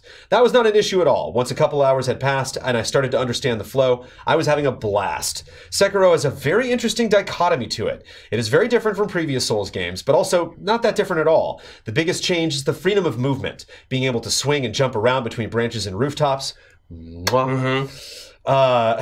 Gives you many more opportunities to navigate and maneuver and find the perfect place to attack from. Do my jaw hit the floor when I found out I could just skip dudes. Yeah. The first time I made it from one, what are they? what are the stones called? What are the statues? Oh, like the Buddha statues almost? The sigils. No, the things you got to get to. The bonfires. Yeah, the bonfires. Yeah. I always forget what they're called for some reason. But like the idol. Sculpture is idol. That's it. Sculpture idol. Yes. When I made it from one idol to the next idol, and I hadn't fought anybody, I was like, whoa. Yeah, I could do that. This game is weird. This game's weird. Another big change is the Shinobi's prosthetic, an artificial arm that can fit a variety of gadgets. What makes this a big change is not really the tools and gadgets, but the prosthetic fits because the prosthetic fits because many of the items it can utilize have analogs in previous games, but that these gadgets are now critical to your success rather than occasionally useful novelties. So, the gameplay has some new tricks and an emphasis on stealth. Damn it, I want to play this game. Stop talking about it, everybody. Whenever possible, relentless aggression when stealth failed out. But what about the bosses? The bosses are, well, just okay. In Sekiro? Is that what he's saying? Mm-hmm. Whoa. Okay. Whoa. Yeah, and we're wrapping it. This is the last comment. I like that we're wrapping up. Was that the end of this thing? No. Okay, I was like, you can't just end on that. To be continued. Like, whoa. And this is the last comment. We're getting into drawings after this. One of my biggest problems with many of the bosses are that they don't require much thought or strategy to beat. Tell that to the guy I'm stuck on right now. Most of the time, it's just stay close and parry. While there are some standout bosses here and there that have some great scenarios or mechanics, I am definitely not on a stay close and parry boss at all. The boss I'm fighting now, you need to run from with fear, screaming. Those are a bit too few and too far between. Even the final boss, or what I assume is the final boss, lacks the absolute spectacle and frantic brutality of past endgame bosses like Gehrman, Orphan, or Cause, or Gale. This was probably the only thing about the game that I'm truly disappointed with, as bosses are my favorite part of these games. However, aside from that one shortcoming, Sekiro is still an incredible game I will almost certainly come back to multiple times. Bosses, man, interesting take. Yeah. Do not agree. I love right at the end. I love that Sekiro's been brought up like 20 times. And then right at the end, it's like, yeah, bosses respectfully disagree. Nice. I certainly disagree. I mean, maybe I'm missing the strategy that, and the one boss that I think was the most fun I had fighting a boss in that game was because I was like, oh, wait a minute. I like realized not an ability, but just kind of like a strategy that I had that I was not implementing. And then I was like, oh, and then just the next time. It's cool knowing the next time you're like, I want to beat him this time. I know it. I know it. I know it for a fact. Whether it happens or not. All right, folks. Let's do it. Time to get in some actual art. Thank you, obviously, to everybody that sent stuff in.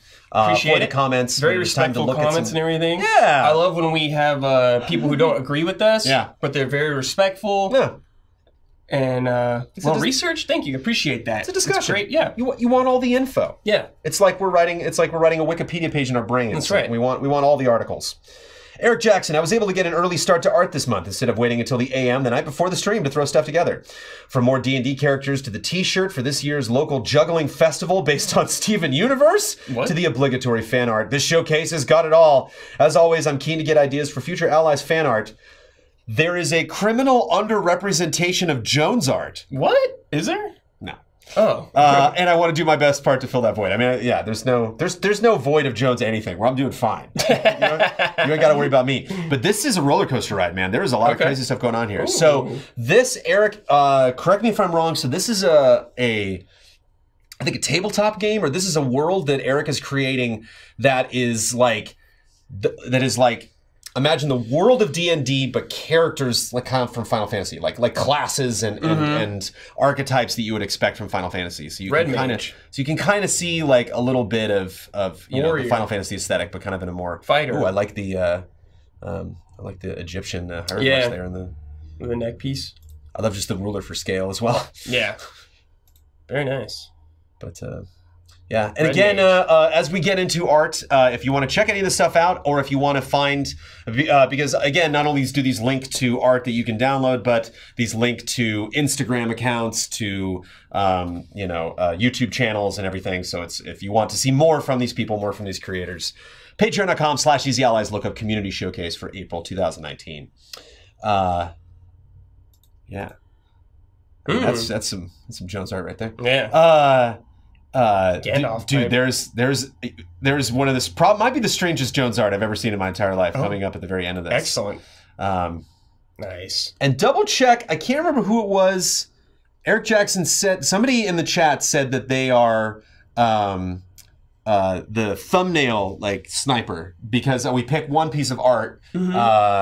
And we might like grab a screenshot from a movie or something, but it's just so easy to grab art. And I like to grab art of the guest. Yeah. And so some people are like hunting for the thumbs, you know, like they know it's like, well, okay, I'll draw a good drawing. And there's one that Eric did that I think is a good drawing of you that I would like to use for this thumbnail. But I can't remember who it was because I don't think Eric Jackson, I'm not sure if Eric is also uses that name on Twitch. So I know who it was. I can't remember. Somebody brought that up before we went live. They said like, well, you're always going after those thumbnails. And if it's Eric Jackson, they did it this time. But here's, the Steven Universe. Oh, sweet. Which is pretty jolly. Yeah, it is jolly. And Steven's in there. I wonder if it's like based on all of his friends. And then it's like, might as well throw Steven in there while we're at it. Yeah, dude. That one's so good. I love that. We need to save this. That is like... That could be some of the best fan art I've ever seen. Have you sent? You got to send this to Huber. I love that I'm smirking. Like it's perfect. That is literally perfect. That's what you would look like if you were in GoldenEye. Is that the thumbnail? Okay, I don't know. It's getting better. Jones, I would not be insulted whatsoever. It gets better because the next one's Brad, and then the next one's both of us.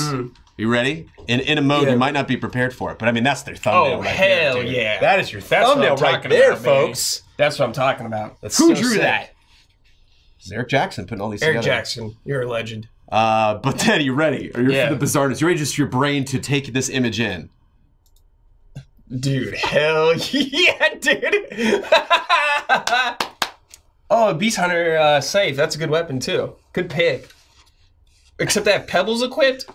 I'm gonna throw rocks at Jones. I have a lot of blood echoes though and high insight. I was just gonna say, man, you're playing with fire. Yeah. You are confident about this fight coming up. This is like New Game Plus 5. Just load it up. That's really good stuff. Father Brandon. Yeah, that's so good. That's so bizarre. I had to it took me a couple passes of my brain to understand what I was even looking at. I was like, oh, so I'm like, why does Gascoigne look so weird? I was like, it's me. I was like, Father Brandon, what? And I'm like, oh wait, what? Oh, we've actually started. Like this looks like the beginning of the fight, but we've chipped you away. You've chipped me away just a little bit. Good luck. This is when I gave you the virus. Yeah. Oh boy, amazing, Eric, amazing. Thank you. That was great. Yeah. Okay, Kid Snow. Bam. Oh, yeah. Nice. Hey, Brandon and Brad, I've been taking a bit of a break from drawing recently as I found myself feeling pretty burnt out. However, the other day I got the urge to draw Brad's elf boy, Nekator. Nekator. Nekator. Sorry, Nekator. God. I love Nak so much. Or Nake, I guess. It's Nekator? Neck. So much, and he always seems to be the character I fall back on to get back into drawing. The drawing groove. Here's the drawing I did of him. P.S. It's a bit of an in-progress thing. The first is the sketch, then the basic colors shade I usually do, and then the final edits I put on. So. Oh, looks good. That's the beginning, and then boop, and then boop. Go on the cater. Love it. Cater. We gotta do that a couple more times because I always get such a big kick out of doing that. You're looking good, Nekator. I'll say your name right next time. Teague!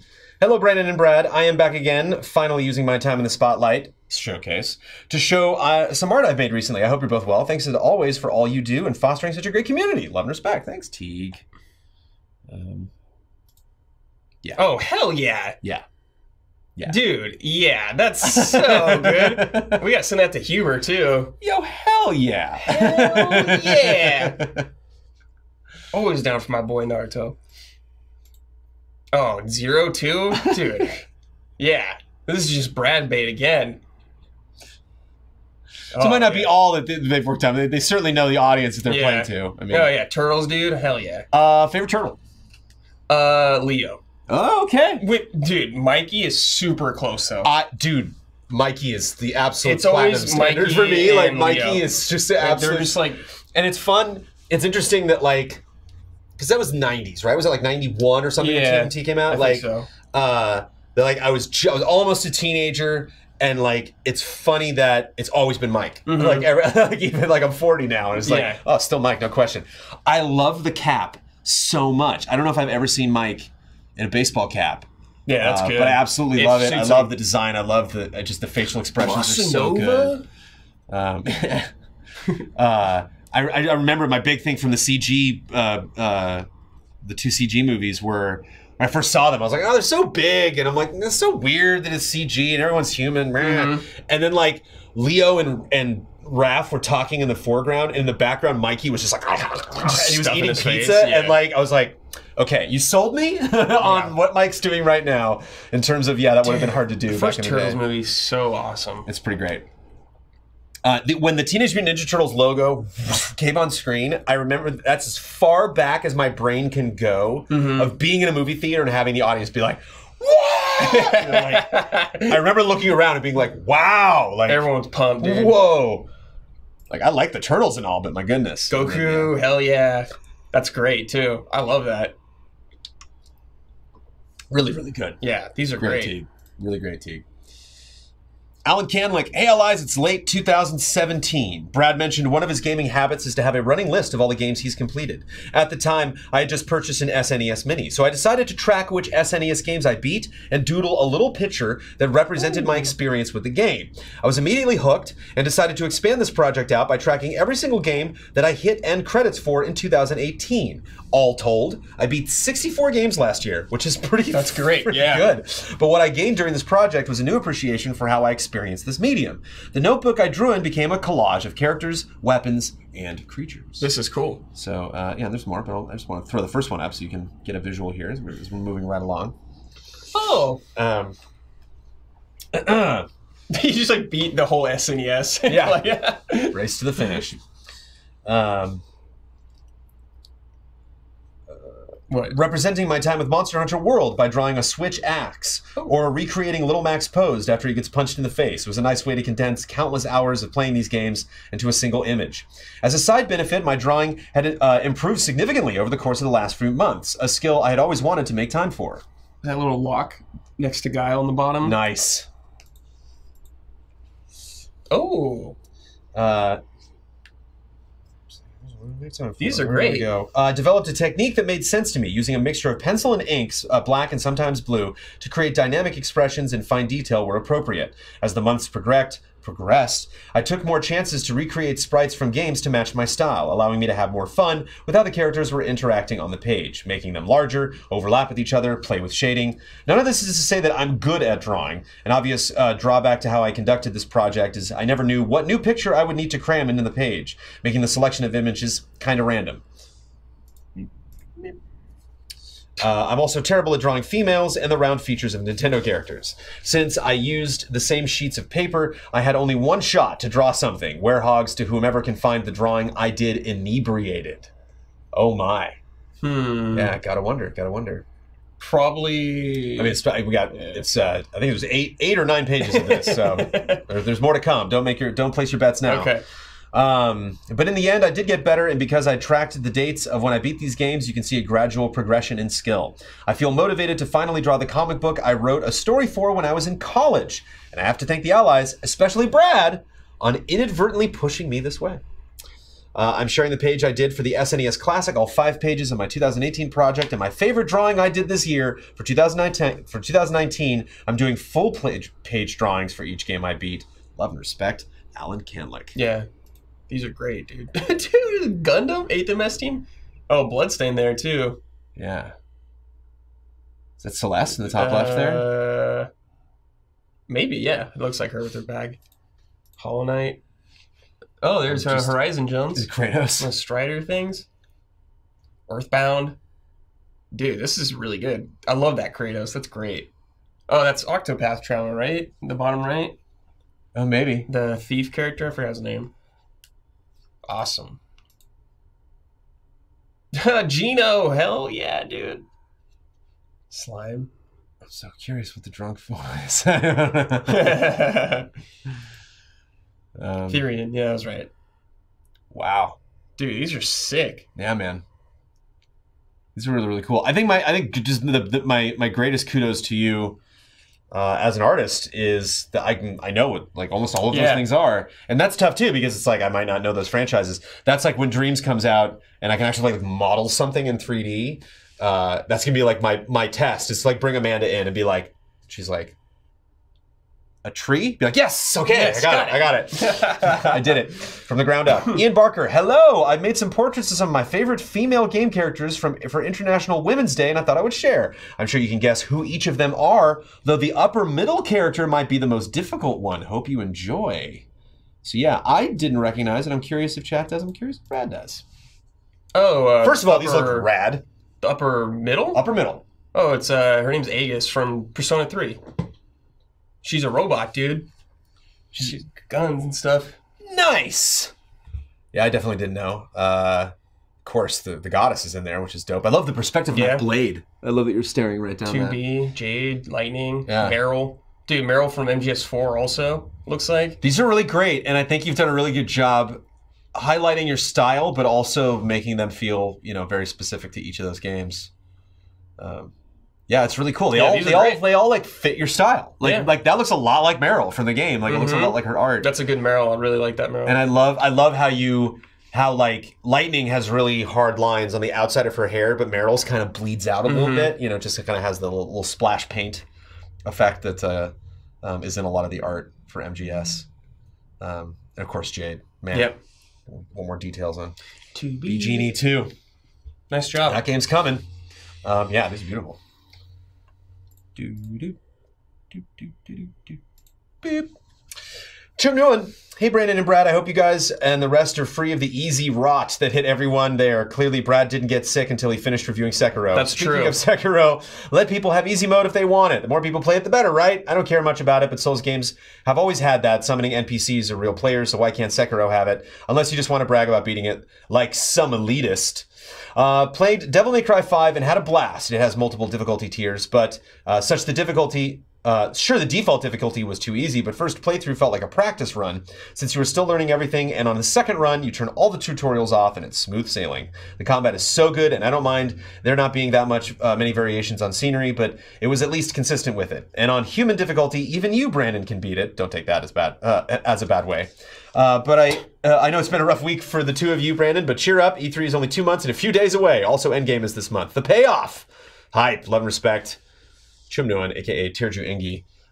She's not feeling this hug, I think. Just something, she's just not. when you get those eyes, just, finish the hug and moved on. But I don't know if that's a character we're supposed to know. Oh, boom. Man, you're on it. Devil May Cry. Ah. From 3 and 5 and 4. Nice. Very cool. Again, kudos to people who can draw stuff and have it be recognized. David Cleland. Who dat? I don't know. Hi, Brandon and Brad. As long as he's over the Easy A blight. First, congratulations on 3 years. Mysterious Monsters is a treat, and I'm glad you're finally able to do new show ideas that you don't feel burdened by having to do retros. But retros are always welcome. This month, I thought I'd share a work in progress. Oh, it is Rockman. Nice. A CG version of a beloved blue classic video game icon. No, not that one. One, still working on the hair and eyes. Wonder if it's obvious who it is without the helmet. Chat got it. And 2, boop. Yeah, I forgot. His hair, like, I picture him from Mega Man Legends always, and his hair is, like, more brown. Because I think the helmet really brings it together. Very early stages, but feedback is welcome, though I think Brad might be more of an X guy. Also, just playing through Ratchet & Clank for the first time at the moment, it is sacrilege to say I could see a Mega Man game in that style. Love and respect to Dave Cleland. Interesting. I'm sorry, in what style? Of Ratchet & Clank. A Mega Man game? Yeah. Interesting. It doesn't sound too promising to me right off the bat. All right. But I just love the beep, beep. Yeah, that's cool. Love it. Justin Loomis. Hi, Brandon and Brad. Assuming no last-minute changes to the easy due to the easy achew going around. So it's the easy rot, easy a blight, easy achew. I love it. Yeah. Long-time follower, first-time submitter to the community showcase. I'm actually submitting some recent art drawn by my girlfriend. First up, here's a cute little Grookey. I'm in the mood for a cute little Grookey. How about you? Okay. Let's do it. That's cute. It's not lying. Yeah. It's a cute Grookey. Next is an entry from her Nintendo-centric webcomic called Canvas Crossing that she started this year. For those not in on the joke, Google Pokemon Gun. Last, Whoa. Yeah, wow. Okay. Yeah, go there, I guess. Yep. Eat your veggies, Grookey. Oh my god, robbed her, dude. I love just like not really an established personality for Grookey. Yeah. It's just like, nope, that's Grookey's personality. Bananas. Dig it. Last up is a model sheet she created for an original comic she's working on called Corpus Shift. After experimenting the whole first chapter, she finally found the style she was looking for, so that first chapter may become more of a pilot. She decided to start doing model sheets to help her maintain a consistent style going forward. All links for the various pieces to follow her can be found in the overview section of her Patreon at GTC Creations. Capital G, capital T, capital C, Creations with a capital C at the end. Love and respect, Justin. And of course, if you also want this art, it's always nice to mention, patreon.com/easyallies. Nice. But yeah, people be drawing some stuff, right, Brad? Hell yeah. People also be taking photographs. Draw it all, take the photos. Here we go. Zephyr Moon. Greetings, Jones and Brad. I don't have much artwork for you guys this month, mainly because my wrists started aching again. Oh. Stop! Yes. Stop drawing! I just imagine somebody who's in pain, like trying to make for the showcase. That's okay. One of the setbacks of being an artist who also plays video games. Right. So instead, I thought I would show one of the biggest things I have when it comes to developing my webcomic, my notebook. Ooh. I love this. This is actually really cool. I'd love to see tools, and I'd love to see the process. But I also just love a good notebook. You know what I mean? Yeah, like, that's a good I bet notebook. that feels real good. Yeah. I bet that cover just has a nice texture to it. I got this from my dad on my birthday last year, and suffice to say, I've been busy writing like crazy in it. As of now, I've written all the way up to chapter 6 with no end in sight. Now, I'm not going to show off some of the pages due to spoilers, but I can show you guys a couple of sketches from the book. More specifically, some floor plans of some of the main settings. We also got some other images, just the quality of the pages there. Love it, love it. Woo. Ooh, I like that. A little layout. Sophie's house. Oh, Sophie. Sophie. Stuff going on. Sorry, I don't know why that didn't flip. Nice. The floor plans are especially helpful when visualizing the narrative, so I know where to place which character and where all the set pieces are. And when I eventually do draw out the comic, since I'm going to run short on pages soon, I thought I would go ahead and buy another notebook for the foreseeable future. Now that that's out of the way, Kingdom Hearts 3, Brad. Yeah. I know it's been 3 months. I have a lot of thoughts, but don't worry, chat, I won't get into heavy spoilers. Just in case, though, for those that don't want to hear, mute your streams now, and Jones, wave your hand until the end of the paragraph.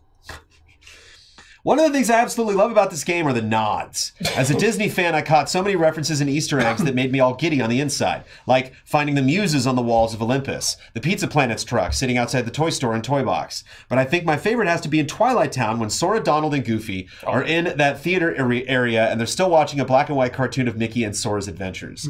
Then by the end, Donald said, "Too bad it's not in color." That is most likely a reference to Donald's first cartoon, The Wise Little Hen, 1934, which was in color. What's your favorite Easter egg, Brad? And what do you hope to see with the upcoming DLC? Much love and respect, Zephyr Moon. My favorite Easter egg, dude? I can't even, think right now. I've been in Sekiro land, the whole time, so I can't remember. What do you want on DLC? I can't talk about it because it's spoilers, Jones. Okay. It's post-game. I would like post-game stuff. Okay. Tokyo Slim. This is rough Tokyo Slim because I haven't had lunch yet. Good call-outs, though, with the Easter eggs. Yeah, those are fun. It's the Donald one. That's really cool. Forgot about that. Donald was extremely popular when he first came out. Donald was way more popular than Mickey. That's why Sorcerer's Apprentice was created, because Walt wanted to do something with Mickey that would push him out into the forefront a little bit. Tokyo Slim. Because we don't know when we will die, we get to think life is an inexhaustible well. Yet everything happens a certain number of times, and a very small number, really. How many more times will you remember a certain afternoon of your childhood? Some afternoon that's so deeply a part of your being that you can't even conceive of your life without it. Perhaps 4 or 5 times more, perhaps not even that. How many more times will you watch the full moon rise? Perhaps 20, and yet it'll all seem limitless. Paul Bowles, The Sheltering Sky. That was a quote. That was not Tokyo Slim. This is Tokyo Slim. Okay. With some images. So yeah, I'm not sure if Tokyo Slim just wanted to drop that, but he says that's the inscription on Brandon Lee's tombstone. Oh, there we go, because we don't know. Yeah, right there. right there at the bottom. So yeah, that is. I thought he was So referencing that in the picture, but very intense. Crazy. I think the thing I'm most excited to see in Once Upon a Time in Hollywood is Bruce. Have you seen the trailer? I don't know the actor's name because I'm not familiar with other things that he's been in. And he's got the sunglasses on and the hair, so it's like it's easy to really like get into the role. But he says like just one line to Brad Pitt in the trailer, and it's like, wow, that's a good Bruce Lee, dude. If I kill you, I go to jail. Then 2, just photos from a recent trip. I'm assuming from Tokyo. Seattle, look at that. Springtime in Seattle. And then number 3, this one's for Brad. Oh, yeah.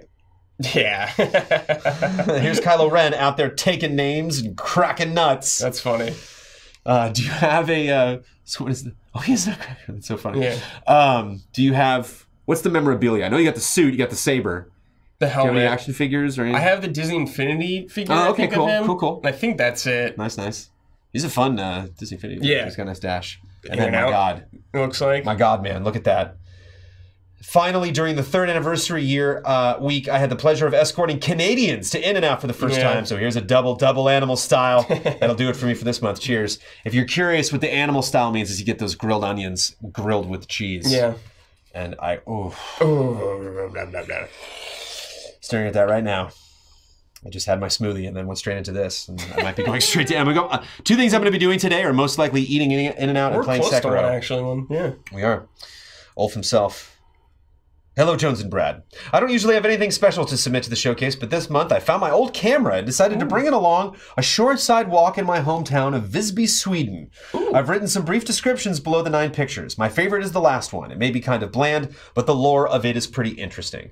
I'm actually, because I think it'll just be quicker, I'm going to click on each one. Okay. This is from Ulf, and then let me know what I'm looking at. Okay.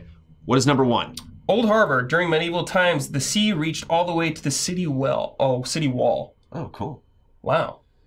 I love seeing like water lines. Yeah, I love knowing nice. like when what stuff was underneath water. Number 2. Gunpowder Tower.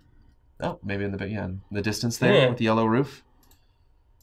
Gunpowder Tower and Fisherman's Gate. Nice. Beach 4. Promenade. Nice. Number 5. Love Gate. Ooh, Love Gate. Yep. Do you watch Queer Idol? I don't watch like any TV. Just playing games. That's why you're so good. I know. That's why you're so good. Just playing games. Love. That was my quote from Queer Eye. What was this? Number 6. Westgate. That looks like a Westgate, doesn't it? I been playing lots of Morrowind. Not lots of Morrowind, but a little bit on PC because it's free. Yeah. And definitely get Morrowind vibes. Number 7. Wall by the Lubeck Breach. Okay. All right. Okay. Love the rolling hills here. That was fun. This is the opposite side. Okay. And finally, number 9. The Maiden's Tower. And the lore, Brad. Oh.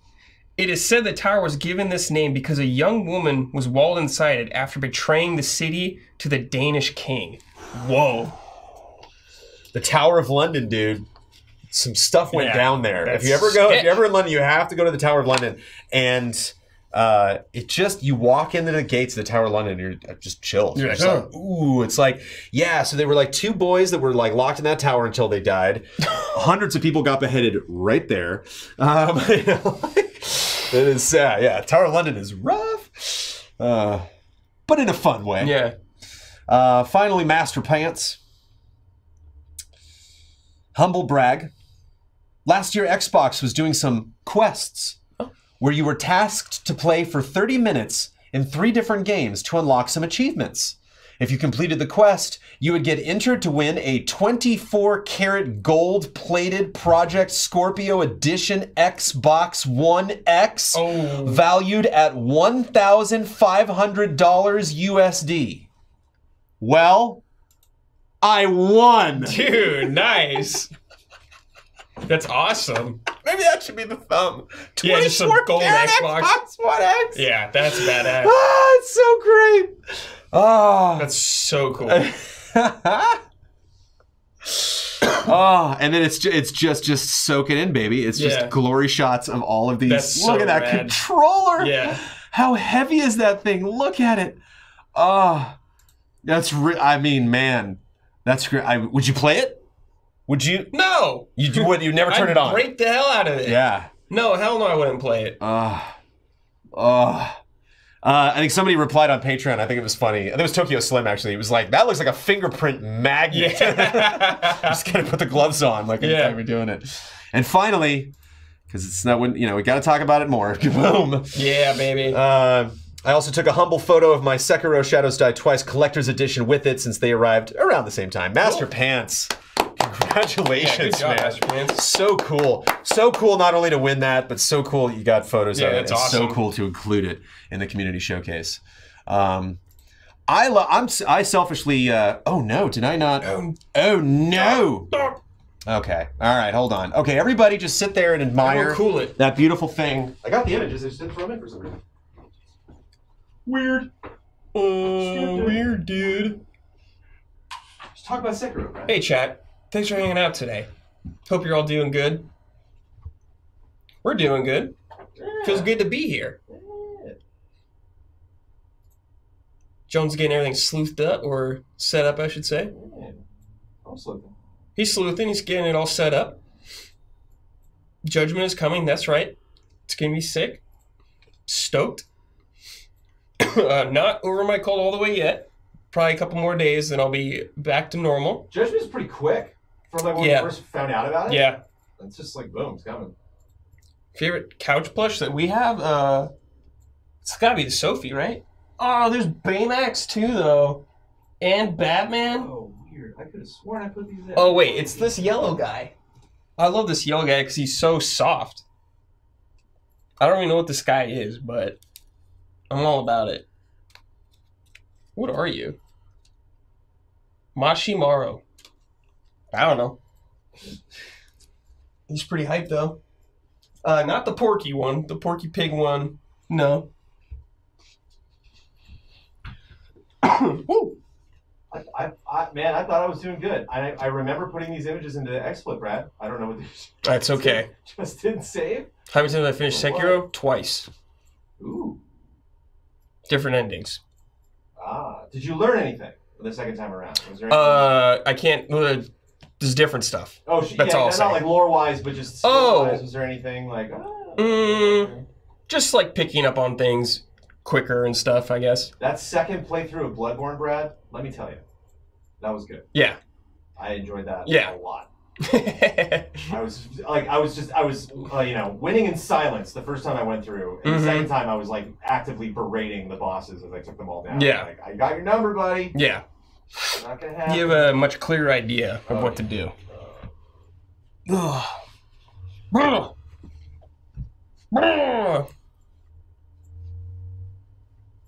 Chat, who's here? Are you hyped for Days Gone, chat? Yeah, Brad brought up Days Gone before we started. Are you guys excited for Days Gone?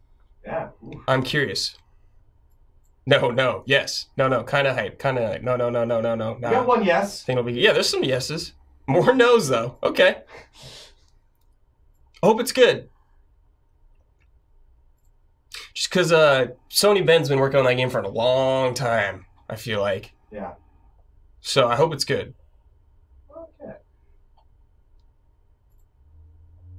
Yeah, it's Starkiller, the main character. Okay, there we go. Okay. Half and half. Okay. Yeah, I don't like the Freakers' names. Not really a fan of that, but what are you going to do? I almost want to make a point to not reference them by those names. Just comes I don't think I'm going to say the word Freakers in my review. I don't want to say it. I just don't want to say that. Shots fired. Yeah. I left the notes over there. I love Freakers. Come on, Freakers, let's get freaky! Benny Samuelson, hey, Jones and Brad. Says, my racing game was a bust. Economically, we learned a lot. Benny, I made a card game that was a bust. Welcome to the club, baby. Nothing like a good failed indie game to get you, to help you learn lessons you wish you learned another way. For April, me and a friend have ramped up production on another game we had cooking in the background for 2 years. A complete dimension shift from the last game. This one is a simpler single-player raid simulation game. Wait, raid simulation? You heard me. Oh my god. Oh, no. Here we go. In Project Random Raiders, you create your own guild and recruit characters to send on raids in a fictional MMO game, World of Guild Quest. This is the ultimate metagame where your focus is not the game in the game, but on the fictional people that you've recruited to your guild.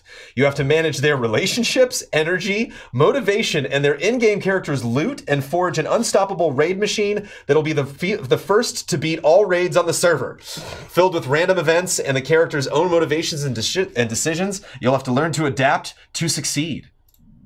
Man, it's funny. If an NPC guild beats you on the #1 spot, you can continue to see where you place or start another playthrough and optimize your tactics and play against your previous guild. It's a pretty short game and we want to encourage several playthroughs and builds. Anyway, here's a couple of EZA exclusive work in progress screenshots for this yet unannounced game, Project Random Raiders. Okay. I love it. And again, you know, Benny is an active member of our community. If you want to keep up with that, you can follow Benny. You can message Benny on Patreon, or you can hang out with Benny in the community. But yeah, I'm excited to see all of that come together. Click, click. Oh yeah. Oh, it's time for Eve. Sebastian Hall. Hi, Brad and Jones. Hope you all are well. We're getting there. We're almost there. Almost cleared out. Boy, do I have a treat for you all this month. It's been a while, but I thought I'd finally give you another Star Citizen update, especially as you now finally have gotten... Oh, not Eve. I'm sorry. Star Citizen. Eve. I mean, you know, easy to get confused, okay. I guess. Especially as we now finally have gotten the massive 3.5 patch launched into the verse. Firstly, and one of the big things that we can now create female characters. 3.5 female characters. Something the community has been screaming about for a long time, and the developers kept saying that it would be there soon. Yeah. With this, we also received a whole new character customization tool. Previously, we would have to pick from a handful of pre-made faces for our characters, but now we have the so-called DNA system in place. You select features and strokes that you then morph together into a final character. Pretty sweet. The verse keeps growing, and with 3.5, we also get the awesome planet ArcCorp, which feels like something straight out of Star Wars. I can't remember what game it was. I wish I remembered, but I remember there was some game. Because like I'm scared to really like dive into a character creator, start moving cheekbones around and stuff. Because it's like I'm afraid I'm not gonna be able to get back. You know, that like I'm gonna like go so far in one direction that I'm gonna be like, I don't even remember what I did or where this started. And I can remember what game it was, but they had like personality sliders. Oh. So you could like make a face and then be like more evil, you know, and you'd like slide that down and it would like curve up the eyebrows and like bring the forehead down and like, and so I thought that was just angrier or, you know, I thought that was interesting. Yeah, some characters, I think some do have save states, you could save them. That's why sliders have numbers too. Again, it's not a matter of the system not providing the tools for me to do that. My brain just has a hard time putting all of those things together. Or really knowing what I want, you know, like I try to just make me, and it just is so funny when you have games from like Red Dead to The Division where it's just like I fail every time. Yeah. I made Chris Redfield in The Division apparently. Every character Bossman has ever seen me create in GT Online, he's like, Jones, come on. Oh, Kyle would just make some old granny character. That's what I should do. That's what he's saying. He's like, why are you making this? You know, just play what you want to play. Vanilla Jones just play what you want to play. Not around Kyle. It is a massive, ArcCorp. It's a massive city planet covered in buildings and plazas to explore and go shopping in for new gear and weapons. Look at this crazy thing. Wait, I guess okay, so that's the planet we're coming down to. Look at this Coruscant, baby. Yeah. Wow. So curious about how much of that you can like go to. I mean, you probably can't go in those buildings or anything, but I'm curious if you can walk around. With ArcCorp, we also got 2 new moons to go on adventures on. Me and a couple of friends decided to go out and exploring the new moons. First, we flew to the moon Lyra, when we stumbled upon a lonesome building in an odd place. There's a couple more pictures of this planet, so... Yeah. Dang. Flying around. Star Citizen is such a fascinating game to me. Hasn't launched yet. Yeah. So he's going to the moon. Here's the little place he discovers. We landed and went inside only to discover it being a massive drug lab. Oh. As we try to play as lawful players and stay away from crime and piracy, we quickly packed together and flew away. We don't want the police or worse, bounty hunters to chase us down. We went for a quick tour to Walla, the second moon, but it was mainly ice and rocks. After our quantum jump after a quantum jump, though, we realized that we had left one of our own stranded on the planet. Awkward. He decided to take a cool screenshot whilst waiting for us to come back and rescue him, which I wanted to share as well. That's super funny. Leaving behind. Look at that. That's like a good screenshot. Guys? Guys? Lastly, and maybe the biggest of all, is the introduction of the new flight model. Ships now feel and handle differently in atmosphere flight compared to space flight. Heavier ships take longer time to lift off of planets with heavy gravity and risking overheating the thrusters. It's a bit of an argument with the community. Some love the new model, some hate it, but one thing is for sure, you can now do some pretty sweet maneuvering. Thought I'd show you a GIF, and as a video would be a bit cheating to the community guidelines. Maybe this is too. Sorry. Anyway, I thought you enjoyed this little tour of Star Citizen 3.5, and I can't wait to see how the game develops during 2019. Love, lots of love and respect. Cool, man. So yeah, here we go. You ready? You ready to dogfight? Yeah. Put on the Top Gun music in your head. I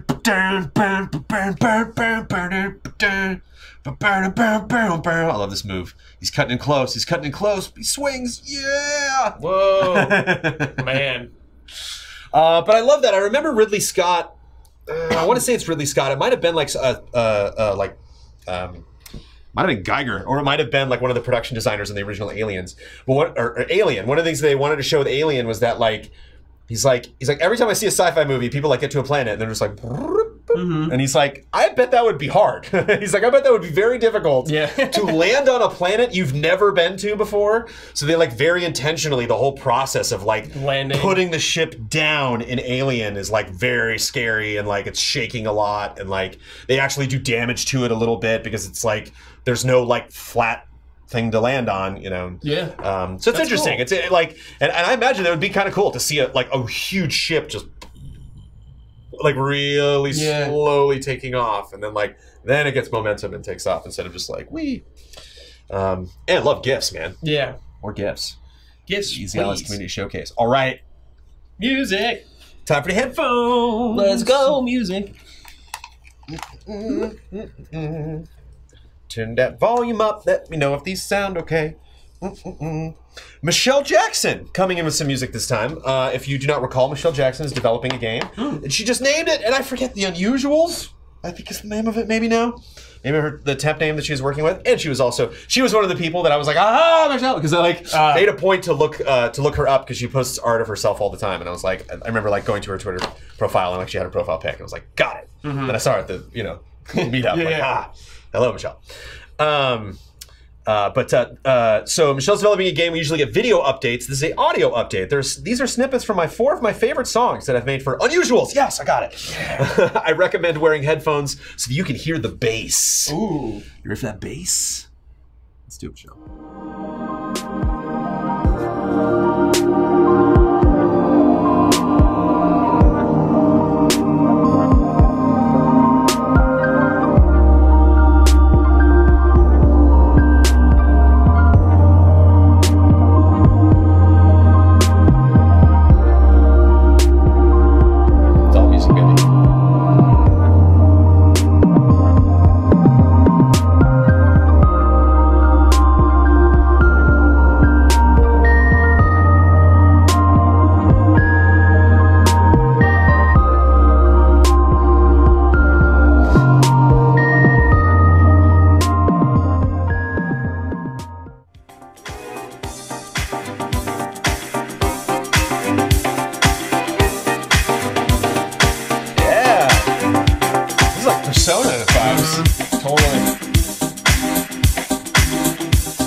Michelle, I know you won't give them to us, but I want those original tracks.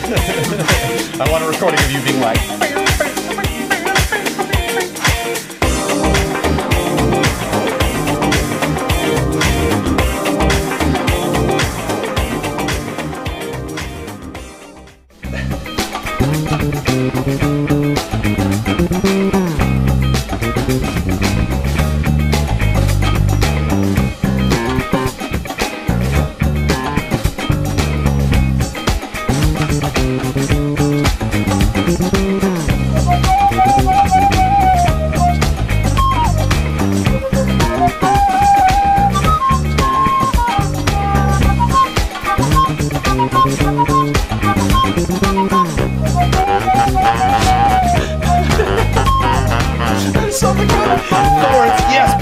Tokyo Slim. Oh shit, flute solo.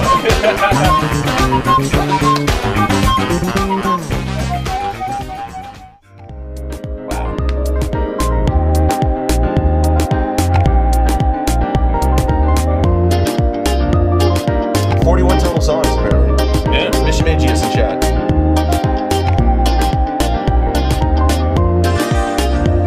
It's a lot. I'm looking forward to writing like one in dreams.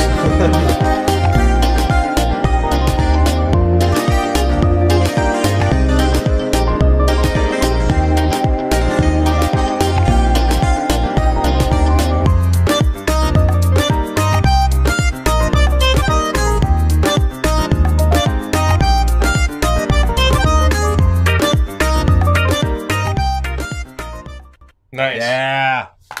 Oh, that's man, awesome. those are good. Good job. Keep on, baby. Oh, yeah. Oh, we got more music. We got more videos. It would not be a showcase, no pressure, without an update from Mr. Matt Bolenbach or Kevin Gillet, who have wonderful tunes for us. Michelle, those are so good. And it took me a while to realize, I think it was like the third or fourth update that Michelle did, that I was like, oh, and I'm like, wow, she picks really good tracks for this. I wonder where she gets this piece of music. And then like, she would do a little like title in the lower left saying the name of the track. And I'd be like, wait, what? Battle theme? Like, wait, is she writing this music? And it was so crazy because she'd be talking to me, she's like, so the code, how I build this, and the music's in the background, just like, music. And it's like, wait, what? Like, you wrote the music too? And it's not only impressive to write music, but it's like impressive to write music and handle all these other, to draw all the characters and create the world, write the lore, code it. Like, yeah, very exciting project. Matt Bolenbach, ahoy, Mr. Jones, Mr. Ellis, and my fellow allies. Today I present a tune which often goes underappreciated, given the overall quality of the entire soundtrack. Live stream from Final Fantasy VII. Please enjoy, Matt. I take umbrage with the word underappreciated and Final Fantasy VII in the same sentence. I hear you. Okay? Okay? Yeah. Okay. See? There. Love, respect. Just as long as we... Which song is it? Let's see. Live stream. Oh, the live stream. Yeah. I thought you said live stream. No. This is a live stream of live stream. Enjoy. And I love the actual gameplay intro. Dude. Yeah, Cosmo Canyon theme too, dude. Whew. So good. Yeah, this part of the game's sick. It's all awesome, actually.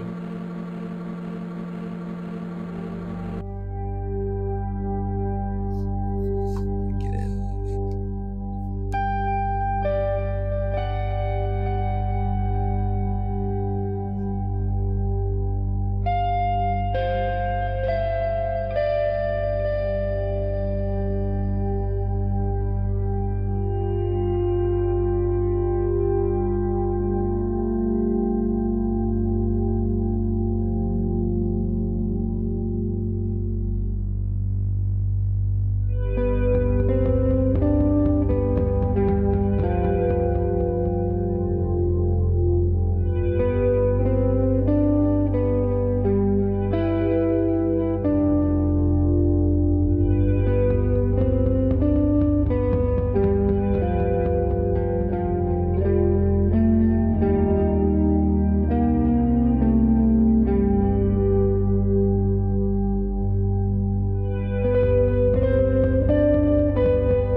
Sid, I'm scared how they'll capture all these scenes in the remake. I have to think about it though, Yeah. So I definitely hit that point in listening to this, being like, oh right. Yep.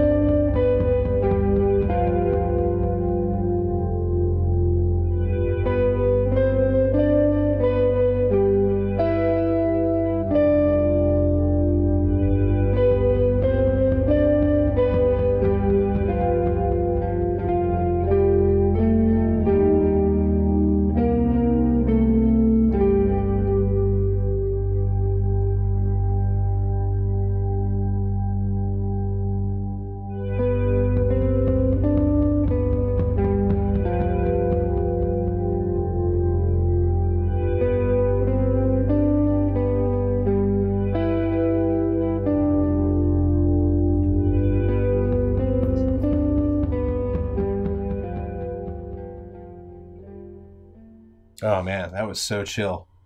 Matt, I love that. That was really great. I see what you mean, though. Like, that's not a track people talk about a lot from that game. Yeah.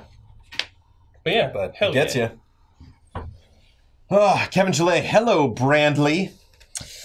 Allow me to start by saying thank you to Brad for his kind words about the bird cough circus music I submitted a couple months back. Oh, yeah. Then congratulations are in order for your entry into your 4th year of Easy Allies. I love you all and Mysterious Monsters, both the regular episode and live. Huber is a natural. The game is fun. That intro and theme tune are amazing.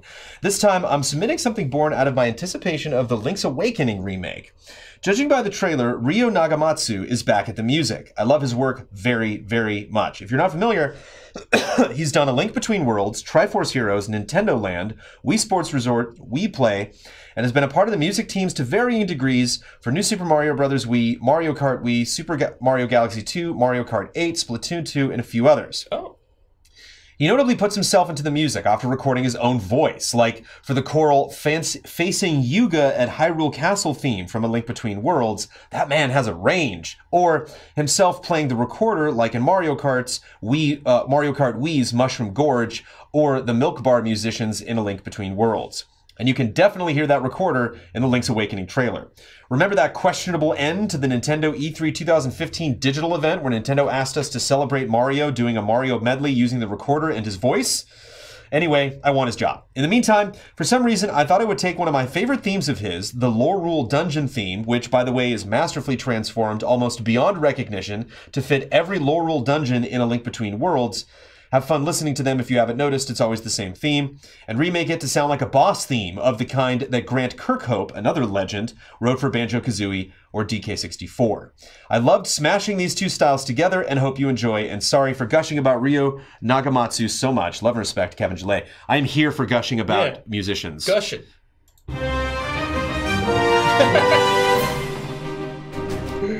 That picture, dude.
That was great. What a finish. That was really good.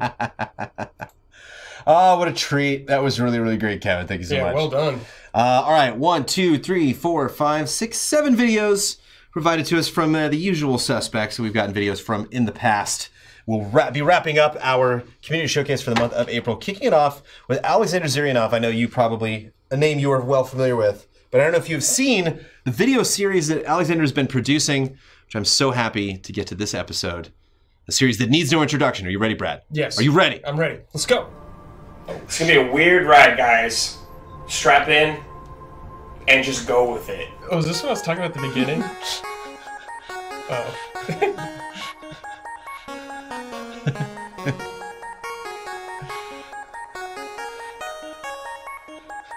I killed some children one time. Yeah! Stay dead, yippee! Apparently they are very happy.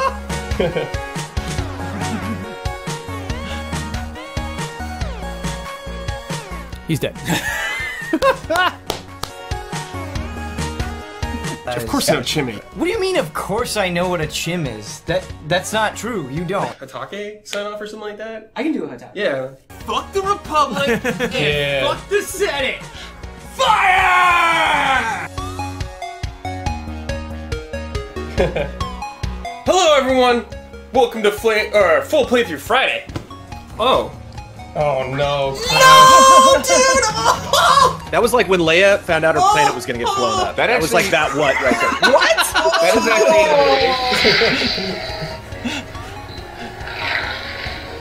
Hello, my name is Brad. Shit. Oh yeah. Fuck. That's so stupid! I love it. Hey, you watch your mouth right now. Hey, don't talk to my teammate like that. I will talk to your teammate. He's my teammate. However, I wish. Ultima Brad's got a problem, an attitude problem. I don't appreciate it. I think we need positive vibes here at Easy Allies, and Ultima Brad does not bring that. So I'm glad Ultima Brad might be sitting on the bench for a little bit. But I love Brad. Brad's great. Oh yeah! We got it. Wow! There it is. Oh, that was the Brad's platinum. great. Brad is always the first one that asks if the meeting is over because he lives far away, and so he's always trying to get out of here as early as he can. Look at me. I'm at Evo. Where? Let me join the Smash Brothers. Where? We need a Dark Souls stage in Smash, and it needs the most amount. Look at Yes, dude. Dude, the Couch Podcast. this. Dark Souls Remastered coming to the Switch on May 25th. Oh, I didn't get his tail. This emotional roller coaster of Brad right now. Yeah, dude. Look at that. We got the collection there, man. Thank you. Yeah, Brad, of course, was watching. Yeah. Oh, Mike at my house. I love it. Dominic That's awesome. Barlow. Music is Hand in Hand by Yoko Shimomura from the Kingdom Hearts 2 OST. Ooh. Not quite what you would expect Kingdom Hearts 2 to be over. Where are we going? We're going in. We're going into the videos. Dude, Vice City, hell yeah. I love how bad good it looks. Yeah, it looks so bad. It's crisp. Look at all the blood. Like, what?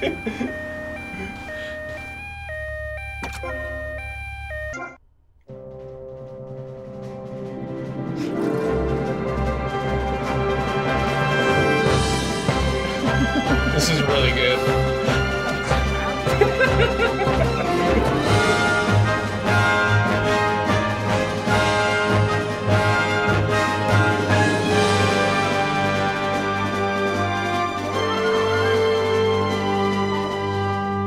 Dude, Tommy, like, hustles. Yeah. Oh.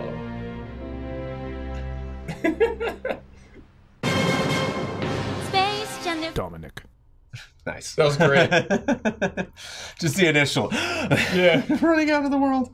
Ray Luaza, hello allies. No art this time.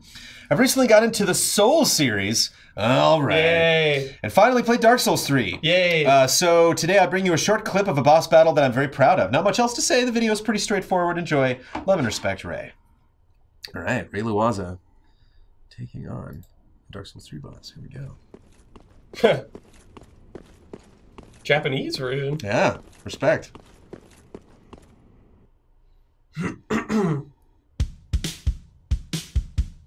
Oh.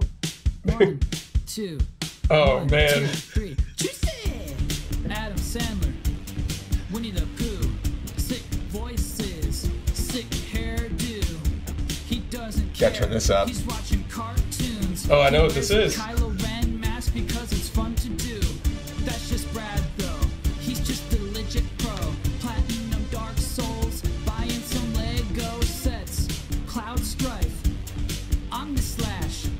He plays guitar, but he doesn't brag.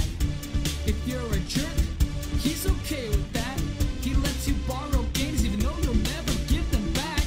That's just Brad though, he's just a legit pro. Platinum Dark Souls, buying some Lego sets. Kyle, dude.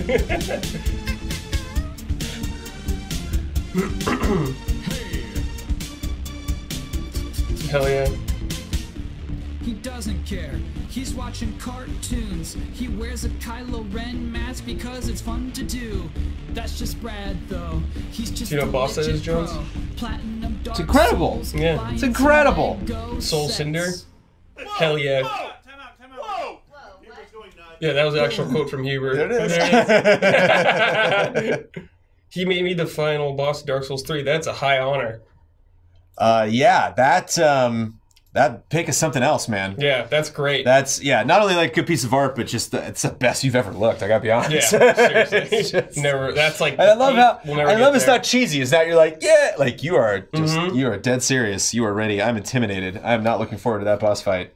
See, you as the boss, you as a Souls boss, me as a Souls boss.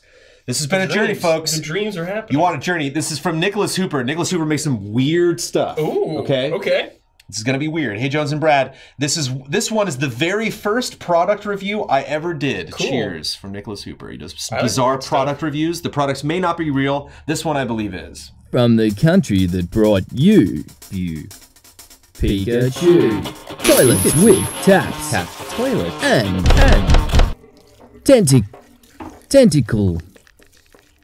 tentacle stuff.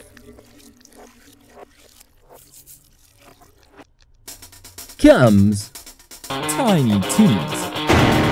Tiny titties? Toddlers. Dude, cool. Oh boy, I love tiny tinnies for tiny toddlers. They're so tiny they fit perfectly in my tiny toddler clampers. Tiny tinny. See? Take tiny sips. Tiny tinnies, less beer, less problems. That's like that's a good tiny tinny's motto. This guy burped himself out, now he's blowing bubbles. There's nothing like tiny tinnies. Tiny tinnies, we've got blokes that take tiny sips. Now less beer, less problem, let's go. Impress your mates with Tiny Tinny. What the fuck is this? Oh no! Get me a real bit.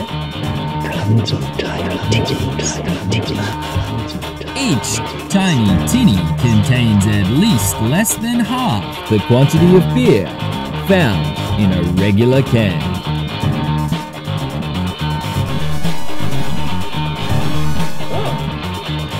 Subarashi. That's bloody value.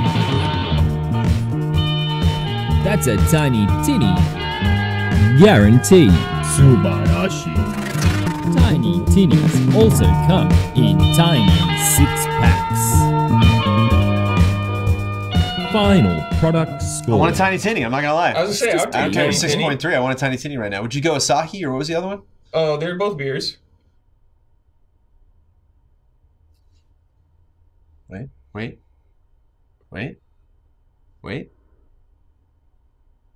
Do it. Wait. Do it. Wait a minute.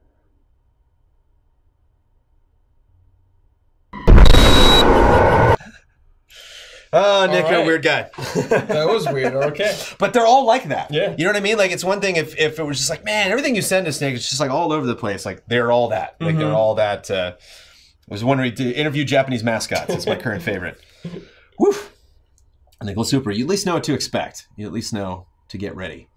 Joseph Caruso, hey, Brad and Jones. My goal this month was to create my final Overwatch hero breakdown for Farah, but Sony Vegas suddenly stopped seeing my files. So instead of redoing tons of work, instead I created a quick and simple montage of my gameplay as Farah. I hope Brad can enjoy it as a former Farah player. Can you enjoy it? Yeah. Some Farah highlights. Yeah.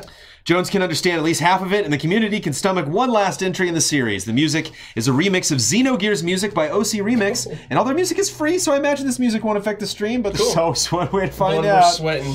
Yep. So here we go, Joseph, take it away. Clear skies, full hearts, can't lose.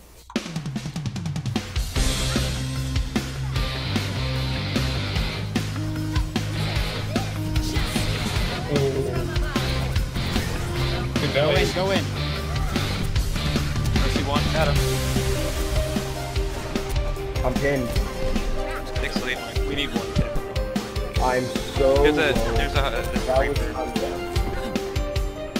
They have a Reaper coming in on point. Hot damn, Chip. Hot damn. Easy win. I love the chat. The chat is so essential. Aerial superiority achieved.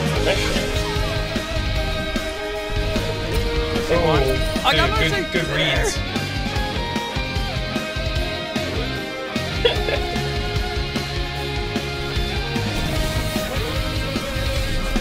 Oh, that's good. Little BM, good. Wow.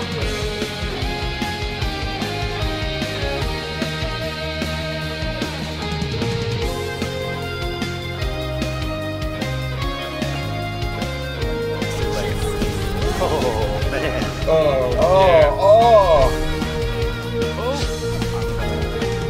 The patience. Yeah. Oh, I got a touch. Oh. Widow top left.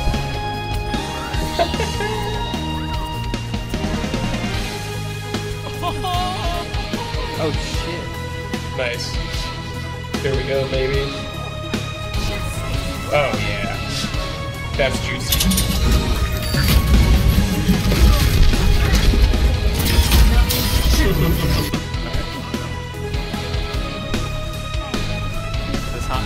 Zen.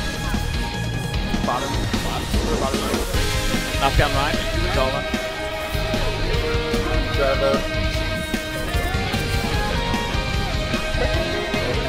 Oh, looky low. Midair, yeah. Yeah.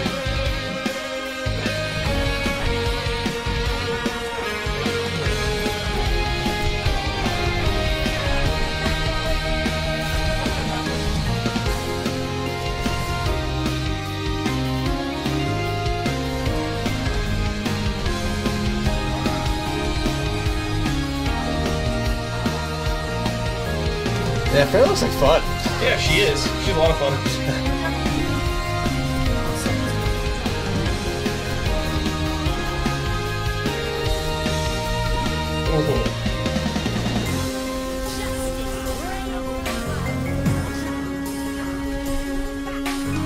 That's the best. Pooping people off the ledge. Oh, they do have a Widow? Wow, you guys just go anywhere. Widow one, got her. Moira one.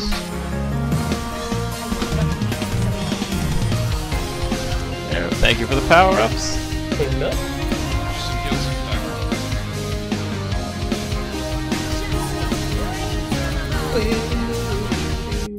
I'm gonna stop you there. We're over 3 minutes.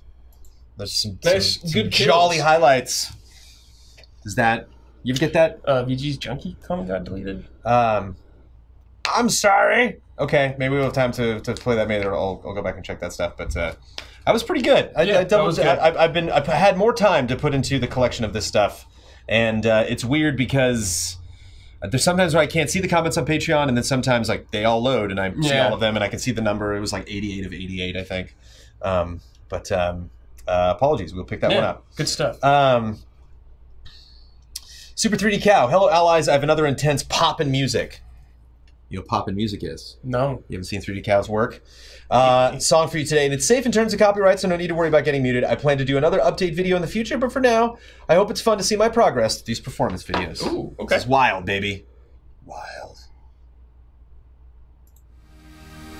I have seen this video, so you watch it, and I will go grab that. Okay. A research Hello, break. Brad and Brandon. I'm back once again to play another poppin' music song for you guys. I took a long time to try and decide which one I wanted to play today, but I finally settled on one that I beat only a few weeks ago for the first time, and I don't think I've beaten it since. I've actually lost since I played it, so we'll see what happens. It's really, really cool, and I hope you enjoy it. So I present to you this song, because I don't know what it's called. But enjoy. Let's see if I can find a character that looks like an anime Brad. That's me, the orange one. It's close enough. It's close enough. Are you ready? Holy shit. Alright.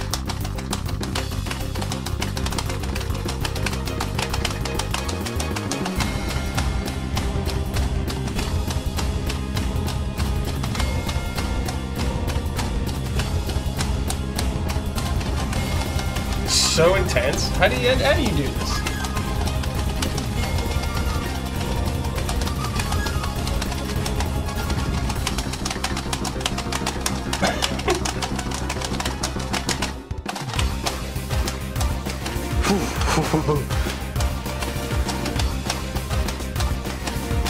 Come on, get in the orange.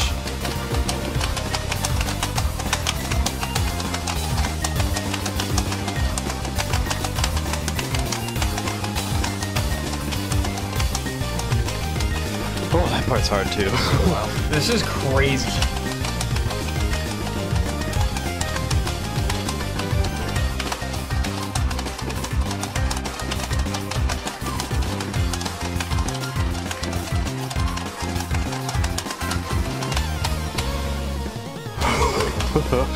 Doing pretty good.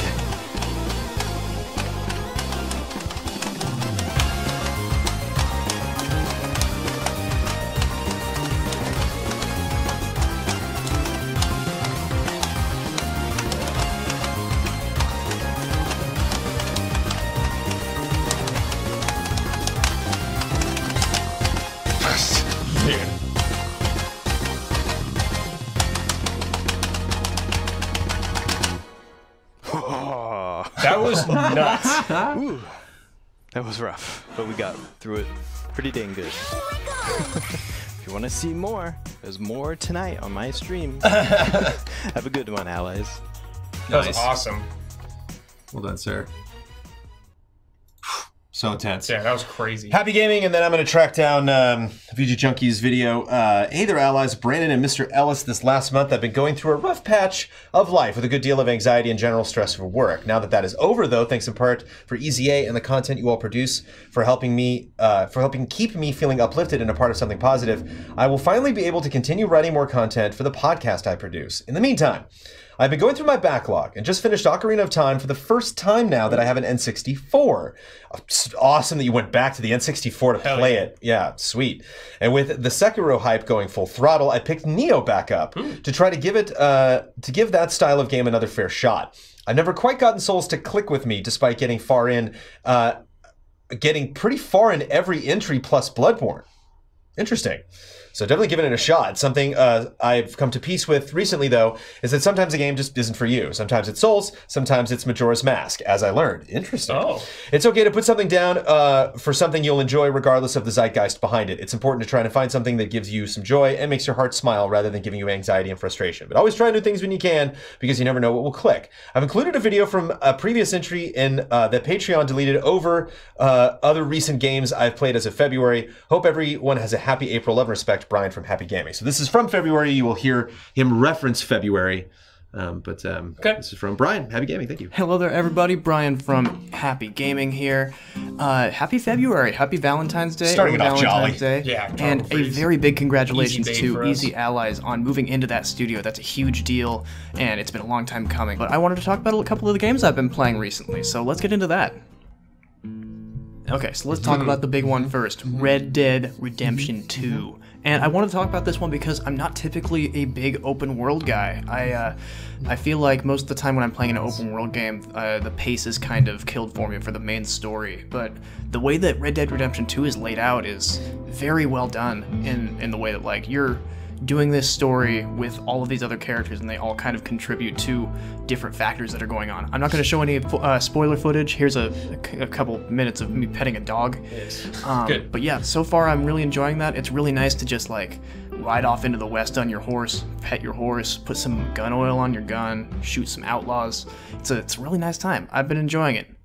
Next on the list, we have one of my favorites, Mega Man X. And this is a game that I used to borrow from my friend growing up. I've been a Mega Man kid ever since I was little, and being able to add this to my collection is super nice. If you haven't played Mega Man X, it's, you know, running, jumping, platforming, and shooting. It's way fun. You're gonna blow up some robots, and you're also just like blowing up robot animals instead of robot men. So instead of Rockman, you got like Chill Penguin, and these other guys like Electric Armadillo guy.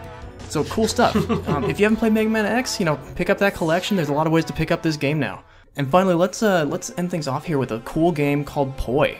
Oh. This game is like Mario Odyssey mixed with like Wind Waker. You got like this sky ship, and you got to point it to like where you're gonna go, and you're on this adventure with this old man. So you like go around and you explore these places, and you got to find like medallions, and you're trying to find like this old man's wife. It's a really sweet story, and it's just kind of a nice game. I'd recommend anybody who just finished like Spyro and is looking for some more platforming fun. So I'd recommend picking this up if you are on a platforming kick and you want something new to play. So that's it for me this month, guys. Congratulations again to Easy Allies on moving into that studio. That's super cool. If you wanted to check more of my stuff out, I have a podcast called Happy Gaming. You can check that out on iTunes. You can go on Android on your favorite podcast service. You can also go to patreon.com/happygaming. But if you wanted to support that or check out what I do, I'd recommend checking out like the Pokemon episode. I'm really proud of that one. If you're looking for some lighthearted stuff, some positivity, that's what I try to put out into the world. So I hope that you check that out. If not, I know you're busy. It's Valentine's Day. Go and play something with your sweetheart. Go and play some co-op games, guys. As always, happy gaming, guys. Hope that you go and have some fun, enjoy some time with some games, and I will see you on the next one. Thanks, guys. Happy gaming. Nice. Yeah. Thank you. So let me load up the video, but Mike Hook says hi. Cisco Ace Jackson Garcia says hi. Ibrahim Sozer says, can we get a shout out to VLC? Shout out to VLC. I don't know if it's a Borderlands 3 joke. Robert I, just in case, didn't post something. Mason Victoria said hold, did not post something by the deadline. Jeffrey Tessar, reservation for upcoming comments, didn't happen. Jesse Blue also said hold, did not come together. And a fun extra if you want to check it out, Cesar Villa posted a scroll they did of Star Wars. So instead of Star Wars, it says Easy Allies, and then the scroll was like the story of us getting the studio. Funny. And it's I was thinking maybe it had Star Wars, you know, the theme behind it, like, you know, like the intro theme. And I thought of maybe like grabbing it from Super Star Wars and throwing that underneath it or something. Didn't have time, and it wasn't a part of the post that they had done initially. So, but if you would like to check that out, that is available. Patreon.com/Easy Allies. I will make the post free for everybody immediately after this video, so you can check out all the fun stuff that we just watched. But VG Junkie has we got it. Something that we missed. Well, no, I gotta dig through chat. Okay. So give me. All right, chat. Hold tight. Steal. We're gonna dig through this mouse and see if I can find it. We'll just link right to the link it. Yeah. window. Hold.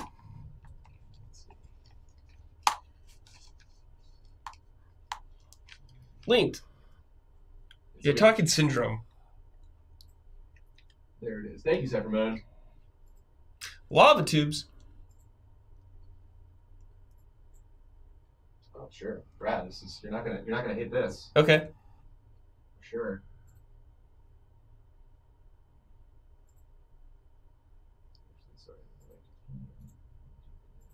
Wobba Fett. Wobba Fett.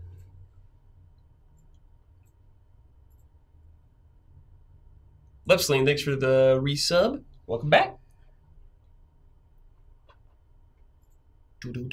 Oh, it's the gang. I believe you're gonna need headphones for this, Brad. Put those babies back out. What's my favorite Pokemon? Snorlax.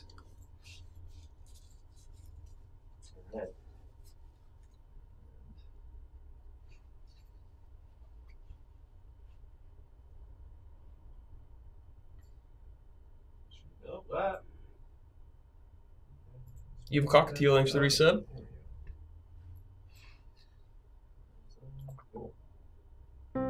You hear it? Yeah. Oh, baby.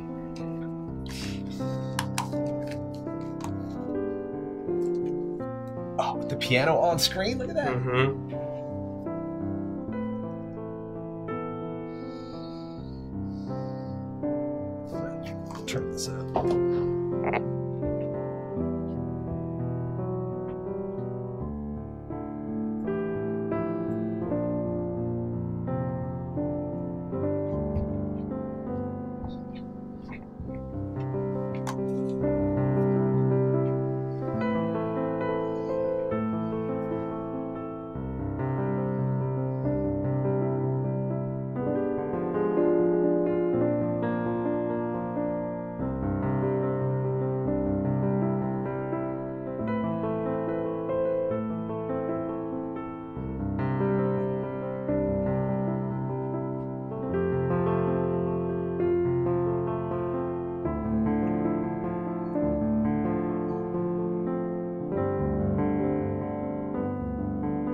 Will you be humming this on the drive home, Brad? Maybe. I have the soundtrack. I just put it on. Oh, yeah.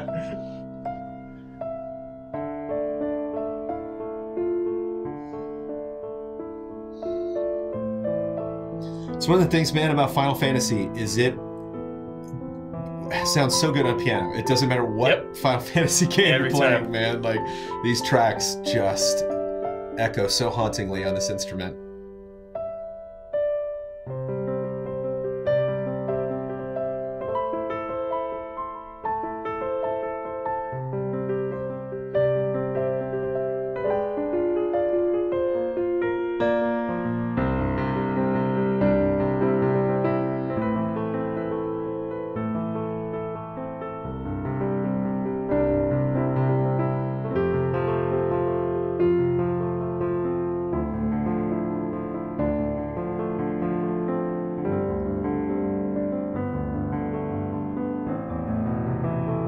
This is why he was our #1 composer. What, for 7 or? No, for our list. For no move. Oh yeah, no, I would take anybody. Everyone was just like, yeah, of course. I was like, sorry, yeah, this guy's just done too much. It's just.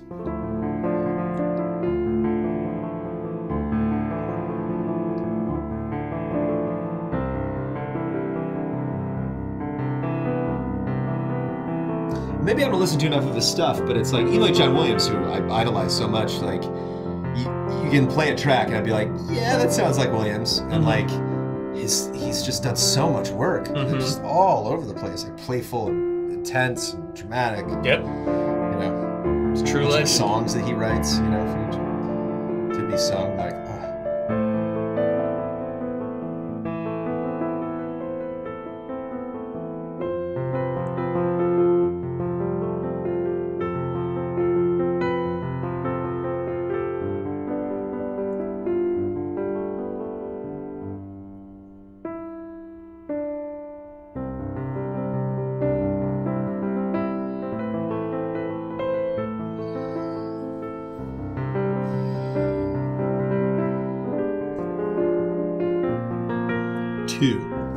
Two tracks from Final Fantasy VII. What? Showcase. Oh yeah, that's right. 2 tracks. Yeah, that's right. Never enough.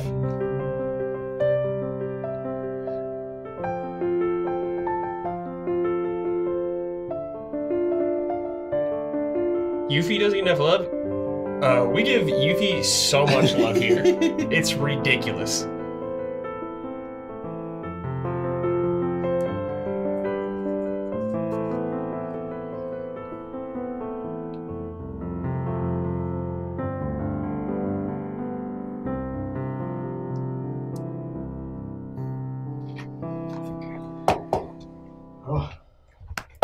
What a way to end it. Yeah.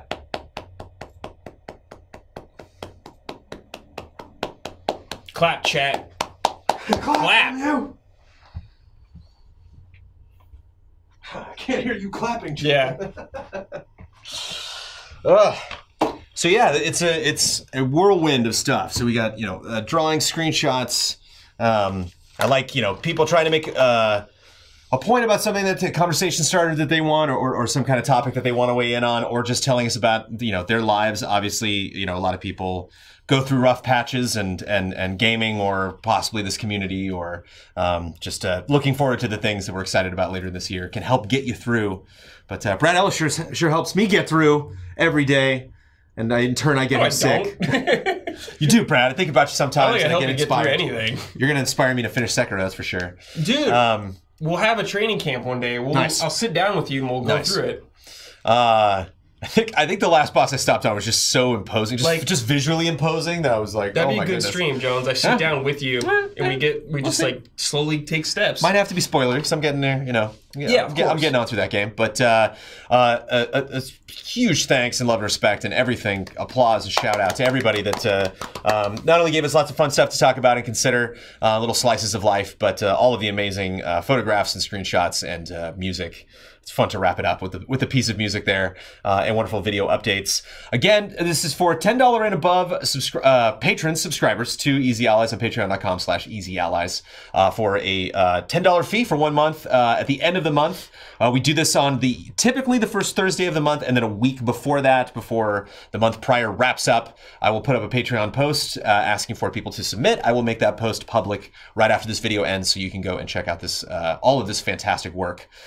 If you missed it later, if you want to get a high-res version, or if you want to contact or just find more stuff that these wonderful people that are creating.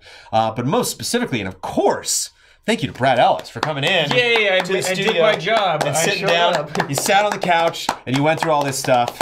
It is fun, obviously, not only to get all this stuff, but to have some quality time with another ally to go through stuff. But that'll do it. And you know, obviously, there's more shows and streams and fun stuff coming up. We actually have a couple new shows coming that we are working on. A live review show that Ben and Damiani are putting together, and our next exclusive Patreon show will be picked by the. We'll need suggestions from our community for achievements that are not available on the Nintendo Switch. Yeah, I'm hyped for this one. That Kyle Bosman will be posting and asking for your submissions.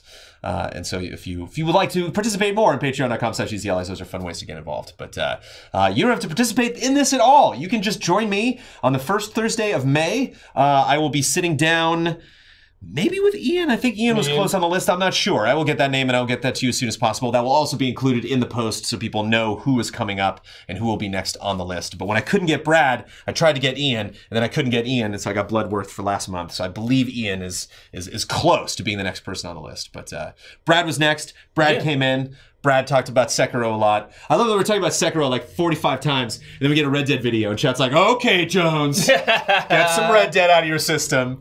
Time to go play Sekiro. Thanks for watching, everybody. Thank you for following us on Twitch, and stay tuned for more stuff. Bye-bye. Take care. Bye.